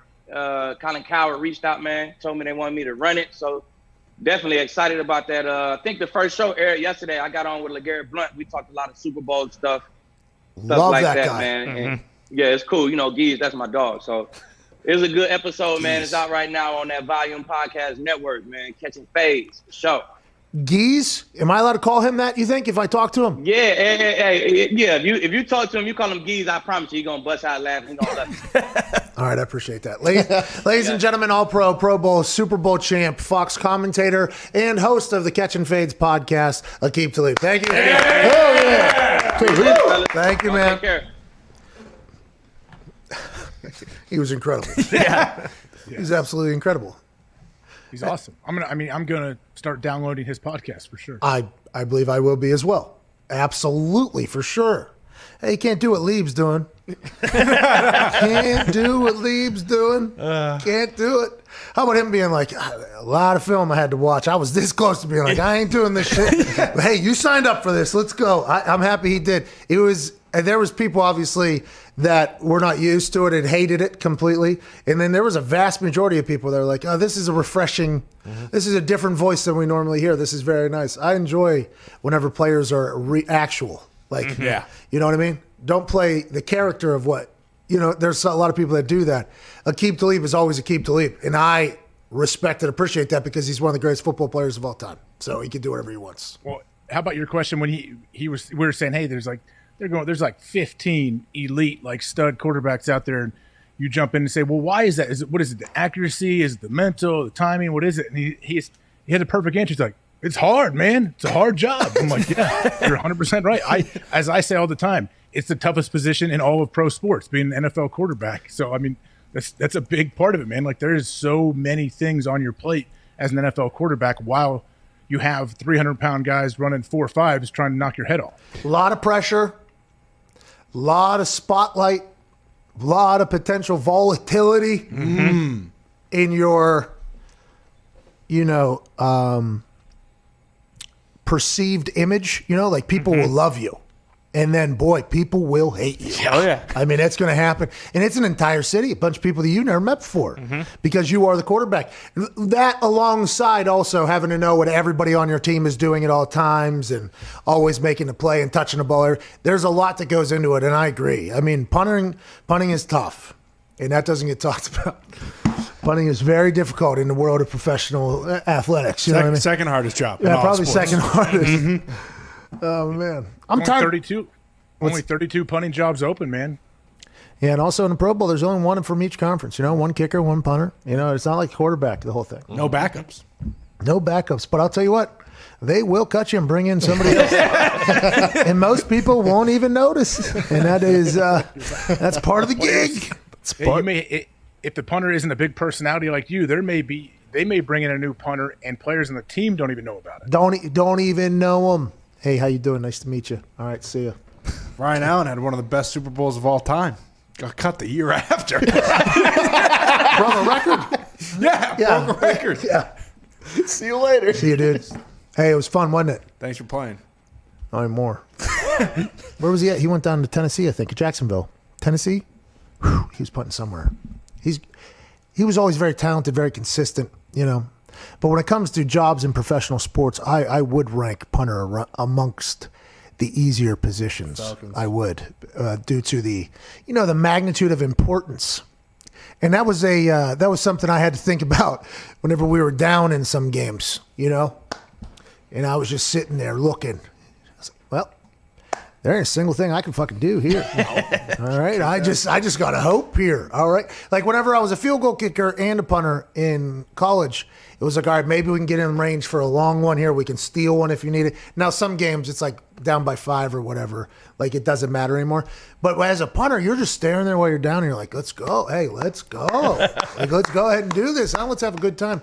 And that is a welcomed relaxation, but separates the pressure upon, the weight upon the game on you, I think. You know what I mean? Now, those high, big moments are insane, holding and things like that. But I would assume that it is very down there. I'm starting to wonder about professional ping pong players at this point, by the way. Really?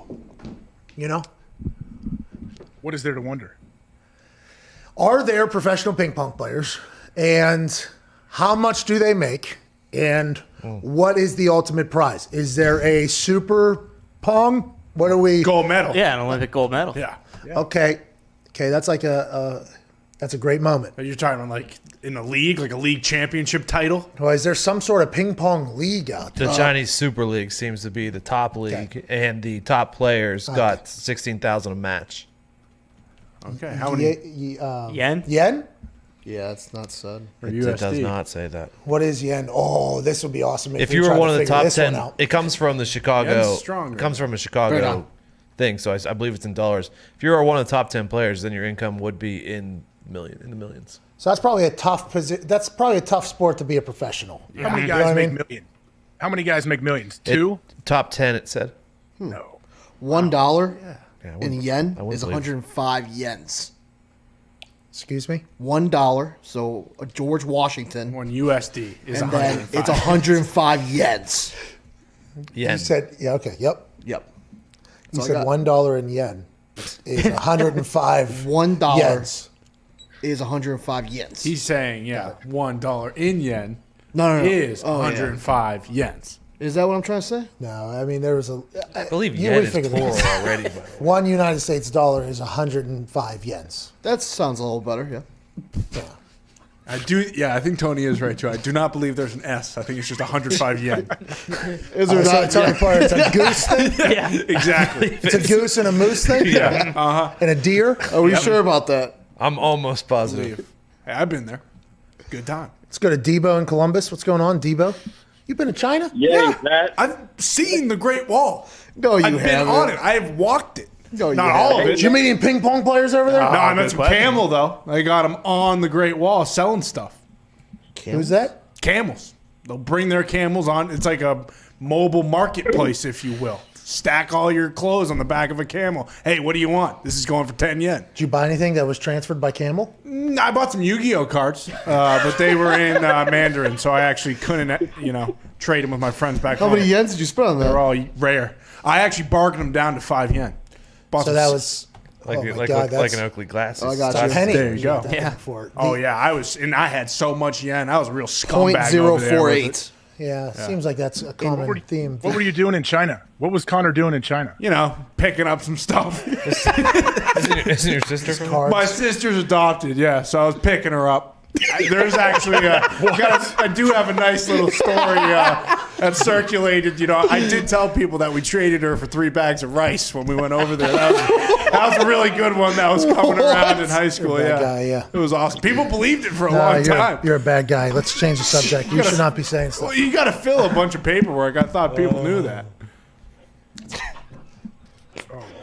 Oh my gosh. Debo. Seriously, that was one of What do you my- want to talk about, One of Debo? my better jokes, actually, in high school. How's it going, man? Oh, I bet it crushed. It did. Oh, I bet it did up there. And, Hey, yo, Debo, what do you want to talk about? That's so dumb. Hey, man, you're getting a lot of love. You're getting a lot of love from Ohio. I'm going to tack on to it, man. I love being part of the Mafia. You guys fill up my work day, and it's awesome to watch you guys every day. Woo! Thank you, man. We appreciate that, Debo. What do you want to talk about? Man, I want to ask you. We got two franchises. We got two franchises about to hit the basement between Philly and Houston. Whose basement is going to be lower, and who comes up faster? Okay, Philly, Houston. Who comes back sooner? Great question. I'd assume Philly would before Houston, but not 100% sure. I'm sold on either parties. Yeah, I wouldn't say I'm super high on either one. I would agree with you. Houston seems to have the tougher task. You got to figure out a lot of things starting from the top. So Philly, yeah, you got to figure out the quarterback situation, but your head coach hit it out of the park in his presser, so you should be good to go. I mean, just a home run, dude. Yeah. That's Nick Sirianni. Less stinky, more talent. More talent takeover. Hey, just, old Darius, though, Leonard came to his defense. I appreciated that. I appreciate Darius Leonard, too, by the way. I'm a big Darius Leonard fan, so if he likes him, let's go ahead and have a day there. Darius Leonard also potentially getting into the wrestling ring. Really? Ooh. He was on WWE's The Bump this morning. Oh. Okay. Called out Triple H. Okay. Mr. H. Whoa, cerebral assassin. That's a scary thought there, Darius. He also asked me to potentially tag team with him if anything like that happened. Ooh. Doing the Maniac. Yeah, me and the Maniac, you know what I mean? McAfee and the Maniac. McAfee and the Maniac. We'll sell merch. He'll do incredibly athletic things. That is one of the most athletic humans on earth right now. He's a stud. You see him get that interception in the Pro Bowl he was having in his front yard? Was that, AJ? I did. I actually really enjoyed that. Yeah, I did too. I thought it was very clever. So funny you bringing it back to me, but I was laughing by myself watching it. But yeah, I'm glad you brought it back. Yeah, he's awesome. AJ, what do you got going on tonight, man? You gonna maybe write some lyrics to a hype up song or something like that, AJ? Maybe at 37 years old, maybe I will try to do that for the first time. You gonna play ping pong? You getting into the arena? I thought about it last night. I didn't get in. I don't know. We'll see how it goes. Maybe if I do, it'll be a little bit later. You got to sharpen the axe, dude. You got to sharpen the axe. Yeah. You got to sharpen the axe in there. What's up, Gumpy? Mine's coming in tonight. Here we go. Here it is. I'll be in we're there. ping-ponging. I'll be in there, Carl. I'll be in there. Yeah, Carl 1211, if you would like to challenge the Hawk family. I believe is that whole thing. Now, I have a question for your kids on there. Do they have separate accounts for their individual Facebooks, and do your kids have Facebook? No, I don't even have a Facebook. That's what was so hard to set it up. I had a Facebook account that I didn't know how to get into. I finally figured it out, but no, they don't have Facebook accounts, so they just turn it on and use, the headset.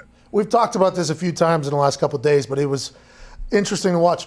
Did you watch Social Dilemma as a parent? No, I did not. I think that's smart. It puts you in quite a predicament, I think. Mm-hmm. Yeah. Mm-hmm.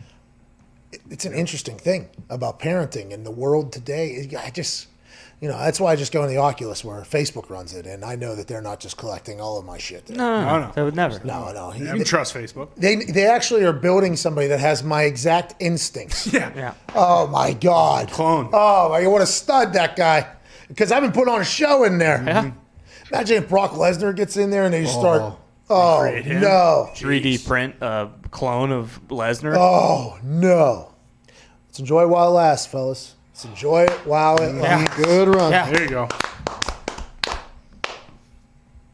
Golly. Let's take another phone call. Let's get out of here. That's disappointing, isn't it? What if I run into my guy? That'd be awesome. That's me. Back and forth. Who wins? Who wins in a boxing There match? is no winner. In the boxing match, I'm not 100% sure. I think we both die. Just do it right to the temple. You know what I mean? I think we both. Step I think brothers. it's an immediate. Yeah, exactly. Logan, what do you want to talk about, pal? Hey, what's up, Pat and the boys? How's it going? Hey, not too shabby on this Wednesday. What do you want to talk about? First off, I want to say, hey, Boston Connor, please stop disrespecting my boy, Jarrett Stidham. I'm about to go work out with the guy who officiated his wedding, so that'd be very nice. All right, thank you, Logan. Appreciate that, man. All right. So, It's not disrespecting. I wasn't disrespecting. I'm trading him for one of the highest paid quarterbacks in the NFL. what's going on? I have an update. What is it? Yen is Japanese. It's Yeah. not Chinese. Go ahead, say what's really called. I don't know. I don't know. It's Ren Minabe. currency. So we were out of the wrong tangent there. Right area. Yeah. Well, I think it's pronounced yen still. Oh, no, actually it's not. It's Ren. Chris, Well, there's a one. Chris Mad Dog Russo will be next. His show will be vastly better than this one. We apologize to everybody for everything. We'll be back tomorrow with a massive show. Hey, massive show. Huge. Chris Mad Dog Russo with Mad Dog Unleashed is in about 6 minutes. Buckle up. What happened out there, boys? I see it now. Boys, what happened out there? I swear it's still pronounced yen. It's YUAN Yeah. is the basic unit of the Ren minute. Yeah, it's still pronounced yen. Us, we're Oh, COVID Cowboy. We're all right. Well, no, but Cowboy. yen. It's He was saying yen. So were we completely wrong or not? No. I'm fine. I'm still incorrect I'm about finding being out. plural, so I'm wrong on that. Yeah, but that's not the bigger story here. Just making sure. See, you don't bury the lead here. It's still yen. No, It's the Chinese want to pronounce UN. UN. YOU hyphen EN. I don't know about that one. Oh, okay. You put it together. You won. Yeah. Hey, Japan's. I've been over there. It is. I'll tell you what. Definitely a different country, man. Definitely a different country. It is. Man, their language is nowhere near ours. Nowhere near it. I mean, it is not even. You know what I mean? Quite. It is. It seems pretty difficult. When I was scrolling through the Rosetta Stone, I was like, It is nowhere near ours. I mean, you just try to go to the bathroom, just a simple task like that is going to be a problem. I mean, obviously they get it, but it is not a, that is just everything. It is completely different than America. By the way, I would go back over there. Okay, I enjoyed it. I'm not 100% sure everybody over there loved my presence, but I'm certain of that actually. But it is just a completely different world over there. And it is, you get to a chance to really experience literally complete opposite, like completely quiet. The subway, they have this loud music that plays, and then as soon as the music ends, the doors are closing. And by the time the doors are closing, a lot of people are all in their spots, completely quiet, not doing a single thing. They have pushers, right, too? Yeah, no, I don't know. I don't think so. I've seen videos of the pushers. Yeah. And that thing, by the way, that thing's closing as soon as that. Like there is no, we are on time here. Okay, there was no trash anywhere. It was very quiet. Nobody talked. Everybody seemed to be very. I mean, it was just, and maybe that was because they hated us, and that's why they acted around us. But it's beautiful over there. There's some incredibly like ancient things, obviously. Oh yeah, over we got there. the world's fastest train over there too. It gets going, I'd assume. I'm not sure I was on it, but the McDonald's over there, McDo. It did not taste good at all. No, You got Big Macs and stuff? So a lot of our military's over there, So McDonald's is like a taste of America because of how different the country is. So when everybody was telling us, you got to go to McDo, you got to go to McDo, you got to go to McDo. We go to McDo, and I tell you what, I did not. It stunk. Well, it was like because a lot of fish over there. Fish is a large part of the diet over there. They had some fish sandwich over there that was just, oh my God, it was their favorite. It was their Big Mac or whatever, and I almost. They got a fish Mac. But it was a nice piece of America, had some fries and things like that. You got any Wagyu beef over there? Very good Wagyu. Those are kids, right? That's kids? I believe Calves, so. yeah. Kids. Hey, Pat, have you ever heard people when they talk about, they dream about going to McDonald's and they talk about like their dream item, and they talk like, oh man, I'm going to get 3 fillet of fish and a large fry. I'm like, that would be like, I don't know how much you have to pay me to eat 3 fillet of fish. Yeah, like, that'd be that's just not my thing, I guess, but definitely not my top choice. That'd be a challenge of some sort for me as well. Like, hey, you'll eat 3 for what amount? I agree with what you're saying there completely. But, other than the double roast beef ched, okay, in the curly fries, obviously. Sure. In the mott sticks. And everything else that is available. 13-hour slow roasted smokehouse brisket sandwich from Arby's. Man. Whenever you're talking about like a quarter pounder with cheese, though, over there at the other place, McDonald's, I mean, that's the best burger I've ever fucking eaten. And people are not going to be happy about that, Meal even. Wagyu is just Japanese beef, so it's just Japanese cows. So. Oh, so it's not even kids? No, just cows from Japan. Is that the Kobe beef? Oh, Kobe is the kids. Beef tataki. That's potentially beef to talk. Yeah. But like, there's Five Guys in the conversation. Okay, I like Five Guys a burger. lot. I like Five Guys a lot. But there's a chance Five Guys isn't going to be at its top performing level. Okay, McDonald's shows up every fucking game. Every game they show up, McDonald's. Every single one. Now, every once in a while, you'll get a McChicken that has so much mayo on it, kind of kills the whole thing there. But I'm talking about the quarter pounder with cheese. The quarter pounder with cheese is there every fucking game. You know what I mean? And that's why I think it separates from the Steak and Shake or the Wendy's or the burger. Now, I love the flame. Thank you. Flame broiled. I love the flame broiled. I like that as a variety of burgers. But if you're going with one burger that you know is good, okay, here you go. This is my situation for burger picking. I'm sitting here, okay? Person's got a gun. They like burgers, all right? I have to bring one burger or I get punched or shot in the head by person with gun who likes burgers. Okay. I know the quarter pounder with cheese is going to show up, okay? I know it. It's probably what I'm bringing in. Now, that will be disputed by others, I would assume. But that is the best, most consistent burger I think I've ever had. I'm open for discussion. Well, and people pound the In-N-Out drum, but I mean, I feel like if that was as good as it is, it wouldn't just be on one coast. In-N-Out is very good. It's hard to argue, but the BK flame broiled is tough to me. What are you going with, the Whopper over there? They have this new Bacon King. Oh, yeah. How many levels of bacon? Because they got that one Baconator that had too much. This is much better than the Baconator. I think it's 2 or 3 levels of bacon, but it's perfect. Holy shit. That's your favorite burger right now? Right now, yeah, but I mean, we grew up McDonald's kids. Yeah. And I will never stray from the double cheese. Do you guys have the Arch Deluxe back in the day? No. Oh, delicious, my friends. Zito's big and tasty. AJ, you big McDonald's guy? Probably not. You're a super healthy guy. No, I mean, I know how it's great. I would not argue with you saying it's the best burger you ever had. You know, there's always foodies that'll tell you, they'll mention some obscure restaurant in a back alley in Toronto that they went to once that you have to go. Like, I haven't. So yeah, whatever you like, man. Like, you know what I love? I love Cheesecake Factory. People can complain all day. Hell yeah! And make a choice. Like someone said, hey, you can pick anywhere you want. I'd be like, can't go wrong with Cheesecake Factory. The menu is 74 pages long. I can definitely find something I like. I got a tour of the freezer for the one here in Indy by one of the managers or chefs. You've got to be fucking kidding me. It's a mall. It's tired department store. It is. The freezer, do you see how deep that menu is? Yeah, like you see how many tables they have at every one of those two? They're huge. They have an entire city's worth of food back there that they have to just have on deck and keep fresh or whatever. I'd assume that whenever Cheesecake Factory launched its idea, a lot of people in the restaurant business were like, never going to do it. Overhead's going to kill you. Won't be able to work. And then they're like, wait till you try these mini corn dogs. And on the flip side, we got like 2,000 other options as well that are all very. I agree with you. I agree with Cheesecake. Vince Young does as well. Yeah, Vince Young loves Cheesecake Crushes Factory. it. Shout out. For good reason. There's some place in Indianapolis that just opened up. It's like a California burger place. Did you see this? Oh, yeah. Where? I think it wasn't In-N-Out.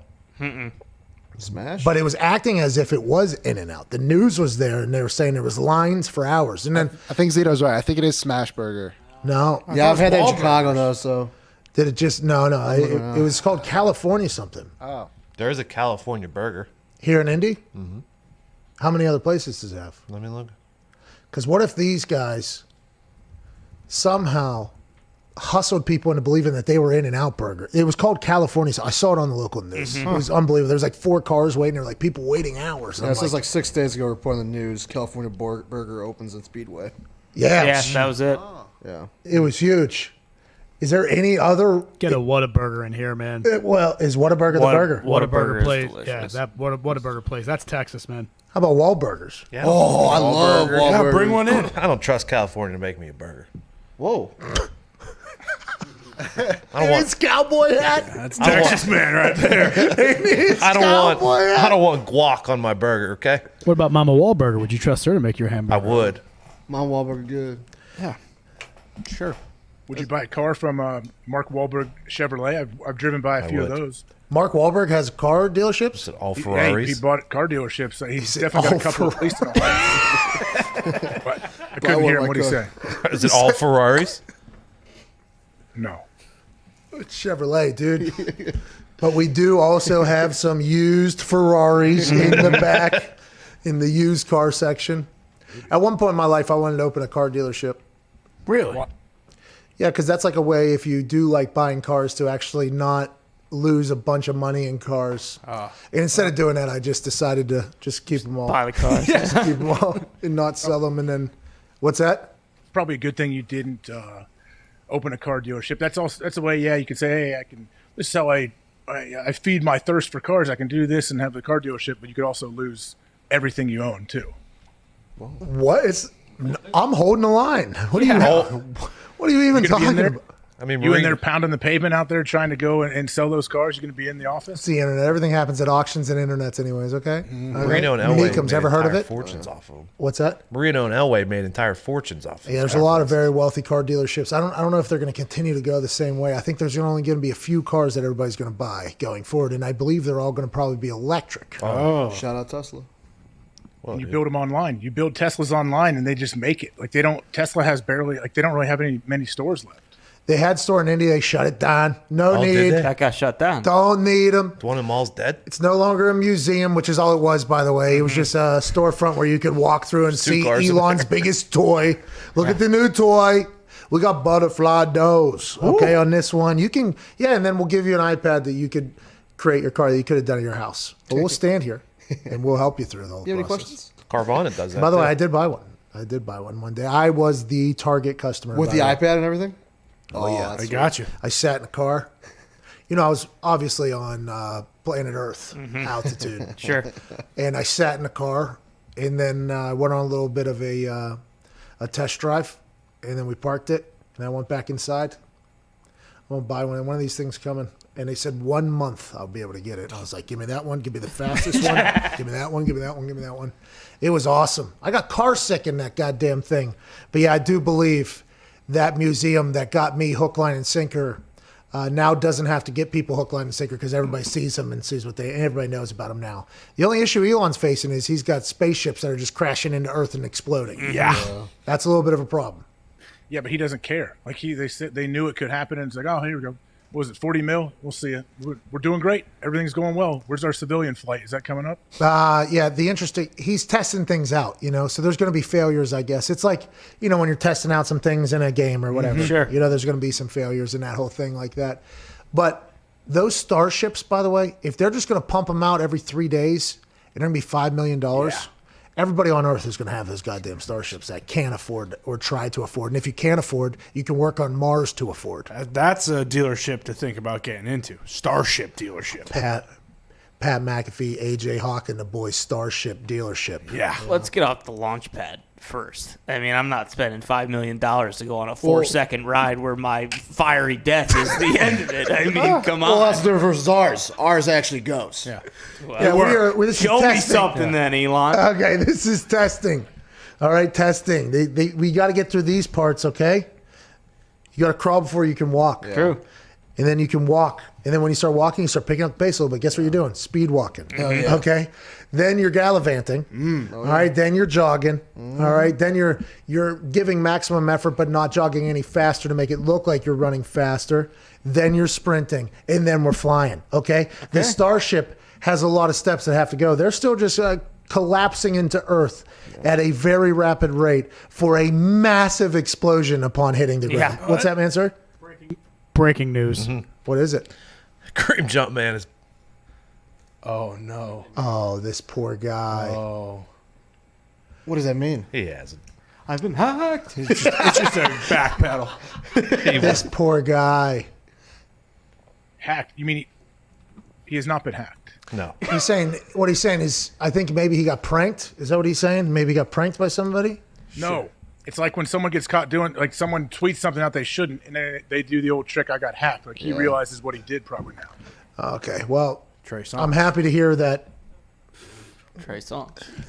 Trey Songz been leaked a couple times now. This isn't new news, and you're talking, we're talking Drew Robinson baseball bat. That's right. Yeah, absolutely. Very big news, yeah. But Freaking Pringles can with a tube sock around it, a black tube sock. Oh, look up Trey Songz, AJ. You're a terrible guy, Ty. You're just a toxic fucking It's a person. compliment. What do you mean? Anyways. This guy's got a 17-inch bat. Anyways, what were we talking about before we got to Tesla, that? I believe. Tesla, yeah. Well, Elon, he said yesterday, hey, I'm getting off Twitter for a while because he knew they were going to be crashing and he was going to be taking a bunch of heat. Yeah, Ty, you don't think our resident alien that is in charge of space trips, you don't think he's going to figure it out? I hope he does. I'm just saying, I'm not paying $5 million for a Starship until he does. Smart, by the way. That's good investing. That's right. Just like Dogecoin. And roads. I want roads in the sky because I don't want to be crashing into other people. Oh, you want there to be some rules up here. Correct. What's that called? The hardest job on earth? Air traffic control? You want air traffic control up there? You want a space traffic control? Because now you got to deal with also what? Meteoroids, asteroids, Milky Way. Satellites. Starships, other potential starships from other. What if there's like some redneck? What if there's some redneck planet that has starships that are out there? What if they're assholes on the road you got to deal with? Who's going to deal with all that? You're Potholes. Right. Potholes. Believe me, starships ain't surviving if potholes are like this. Yeah. In India or the same ones in space. What's that, AJ? Nothing. I said space junk is floating around. You got True. to. Oh, there's a Tesla up there, too. There's a Tesla up there. Yeah. A red one. Yeah. Just send it out there. It's just fucking flying. People are not happy about us adding to the space junk, by the way. People are not happy about that. Serious problem. It is. Better out there than on the planet. Yeah. No. No trash is where we want to be. Correct. Exactly. How big's that island out there in the Pacific Ocean? Twice the size of Texas. How does it, Massive. How does it all just get there? That's just how the tides all go, and they just end up there. Yeah. So let's say you were to put a human in a plastic bottle that was able to float somehow. Okay. And you just plopped him down in the ocean. He would, if he could survive somehow, if it had a nice bottle he was in, Wi-Fi, heating, air, the whole thing, he would inevitably end up at that trash island. Is that what would happen? Oh is my that God. is that for trash in all of space, or just where people specifically, or for all of the ocean, or just where they specifically drop it, AJ? I mean, the question is great question. Very good question. I don't think every bit of trash that ever hits the ocean all congregates in one area. There's I don't think 5 that's how it areas, I works. guess, across the world in the oceans where it congregates. Nice. Okay. Is there anything in common with those things? Is that where two oceans meet? Like, why is the one Trash magnets. Probably, yeah. magnets? Yeah, trash magnets. It's the currents. It is crazy, though. It's Hey, that's the show, by the way. This show, trash magnets in the ocean. Yen, Yoen. It's actually Juan. That's actually what it was. I found out later. Hey, how's the poll doing? I don't know. I'm on Trash Island right now. Oh, right now, the question was, what food are you eating for the Super Bowl? With over 58,000 votes, pizza is last, 45%. Wings, 55%. Really? I'm a pizza guy here. I am a pizza guy. I cannot believe wings is winning. I like wings. Let's not get crazy, but I would pick pizza over wings, I think. Now, I guess it depends on what era of my life I'm in. No. Super Bowl, you're eating pizza. Yes. Yeah. Wings are also there, but It's an you're appetizer. ordering pizza. Yeah. Water will find its level here. Unless. How many votes? 58,000 now. So many votes. These YouTube polls are just dumping on the Twitter polls. Tube community. It's great to be a part of the Tube community, isn't it, AJ? You want to give them a motivational speech before we get out of here, this YouTube community?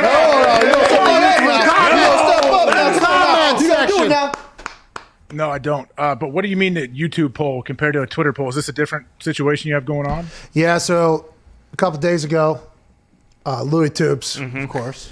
read an article or watched a video about something that basically YouTube has polls, and they do very well because they're promoting the polls in the content thing or something like that. It is hitting maximum amount of people that YouTube could potentially even have you hit. So, for instance, our first poll the other day, 290,000 votes on it or something like that. So that means it's getting into people's channels and they're able to vote on it. And it's a lot of people that don't even follow us. So it's like a little bit of a how you doing, keep it moving type situation for some people on YouTube. We appreciate the opportunity to do it. And also everybody that votes on it.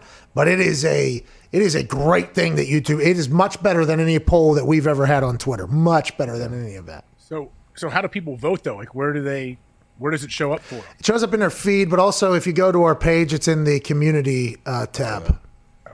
But it just shows up. Like people are on YouTube and it just shows up on their phones. Okay, I don't think I've ever seen a poll pop up on YouTube. Is it somewhat new? Yes, I do believe. If you're on the app, if you just do like one scroll, it'll be right there in between a couple videos. Yeah. Okay. I learned something new today. Hell yeah. Every day. That's always fun. Hey, we've been learning as well, and I'll tell you what, them polls, good polls. Big focus group, okay? We can get a real gauge of what's going on here. And I do not like that Wings is beating pizza right now. It's wild. Wings is good. They're great. Pizza is the OG, though. In this. Yeah. Diggs is celebrating now. Diggs like Wingy. You love Well, it's just pizza around here stinks, so I'm obviously going to pick Wings. Come on. There's got to be good. I'm sure there's good. Like, all pizza's good. You have What do any, you mean? no, AJ, stop. And that's a problem. Is there any Italians around where you live? Yes. You do have Italians around you? Yes, I do. An Italian community around you? Yep. So I got good pizza. Okay, so you got good pizza there. So you understand what we're saying. Out here, there's no Italians out here. None. Pizza. Are they the only ones that have figured it out? Yeah, it's Well, Pizza Hut, cornered the game, changed the rules pretty much, So obviously we Italian? always still love Pizza Hut, but The thing about Pizza Hut is it is inconsistent as ever, though. I have never seen somebody be so hit or miss like Pizza Hut has been. It's a travesty. They were great for a long time, AJ. It was like the quarter pounder. It was like the double beef and ched. Showed up every single time.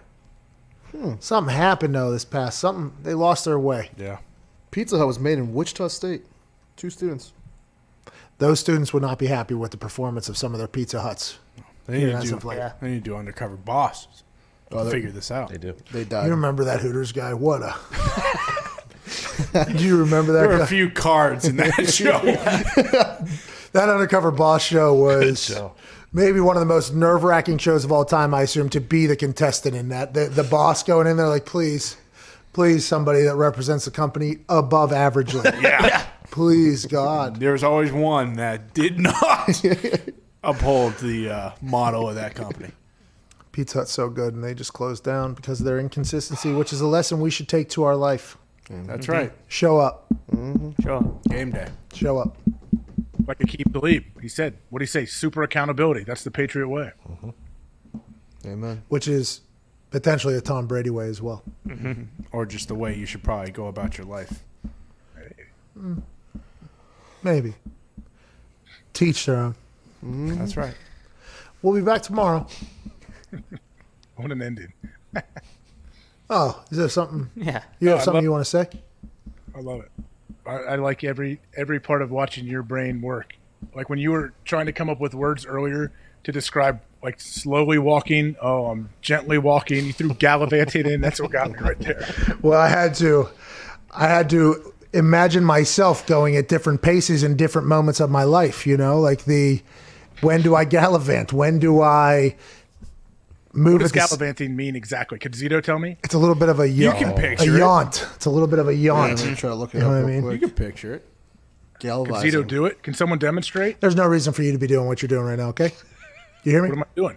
Being a real jerk. What are you trying to do? Is He Zito made Zito a dance look up. clown? Is that what you're... Gallivanting. No, I mean, I would like you to show me. I'm not sure what gallivanting means.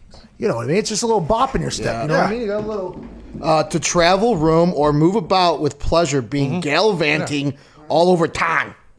You have this thing zoomed up? Thank you. Like a It's went out, horse. so I couldn't hear a word you guys were saying for like. Oh, he was 5 peeing. minutes. Horse gal. Zoom out. I'm going to walk from here to there, so you're going to Here we zoom out. Out like this. Come out wide. There it is. It's got the virtual reality. It's like just a little bop, It's Yeah. like just a little. Oh, yeah. You know what I mean? Like it's just like a little bop. Like when you first start trick or treating. Yeah, exactly. Like, oh, hey, here we go. You know what I mean? You're just like a little excited to be here. First day of school on the way to school. Oh, hey! I don't hate everybody. You're happy. Yeah. You know what I mean? That's Gallivan. You know that. Don't be stupid. When have you ever done that? All the time. First day of school, we just talked about it. Yeah. How about when it was almost Kennywood Day back here? Yeah. Kennywood Day, you're gallivanting into that goddamn park. Oh, yeah. First day of spring. Also for me, potentially, when I got to do a job that I love so much, which was kick a football, that's what I did every time I walked on the field because I knew it was not a right. It was a privilege. Oh, yeah. So maybe you should try gallivanting a little bit, AJ. Yeah. Maybe I should. If you would have done that, honestly, every time out to punt, you would have been my favorite player. Sure. Pat, gallivants again. We're down 30. Here comes We're McAfee. down 30 at this point, okay? Offense just failed. We have to punt. On to punt.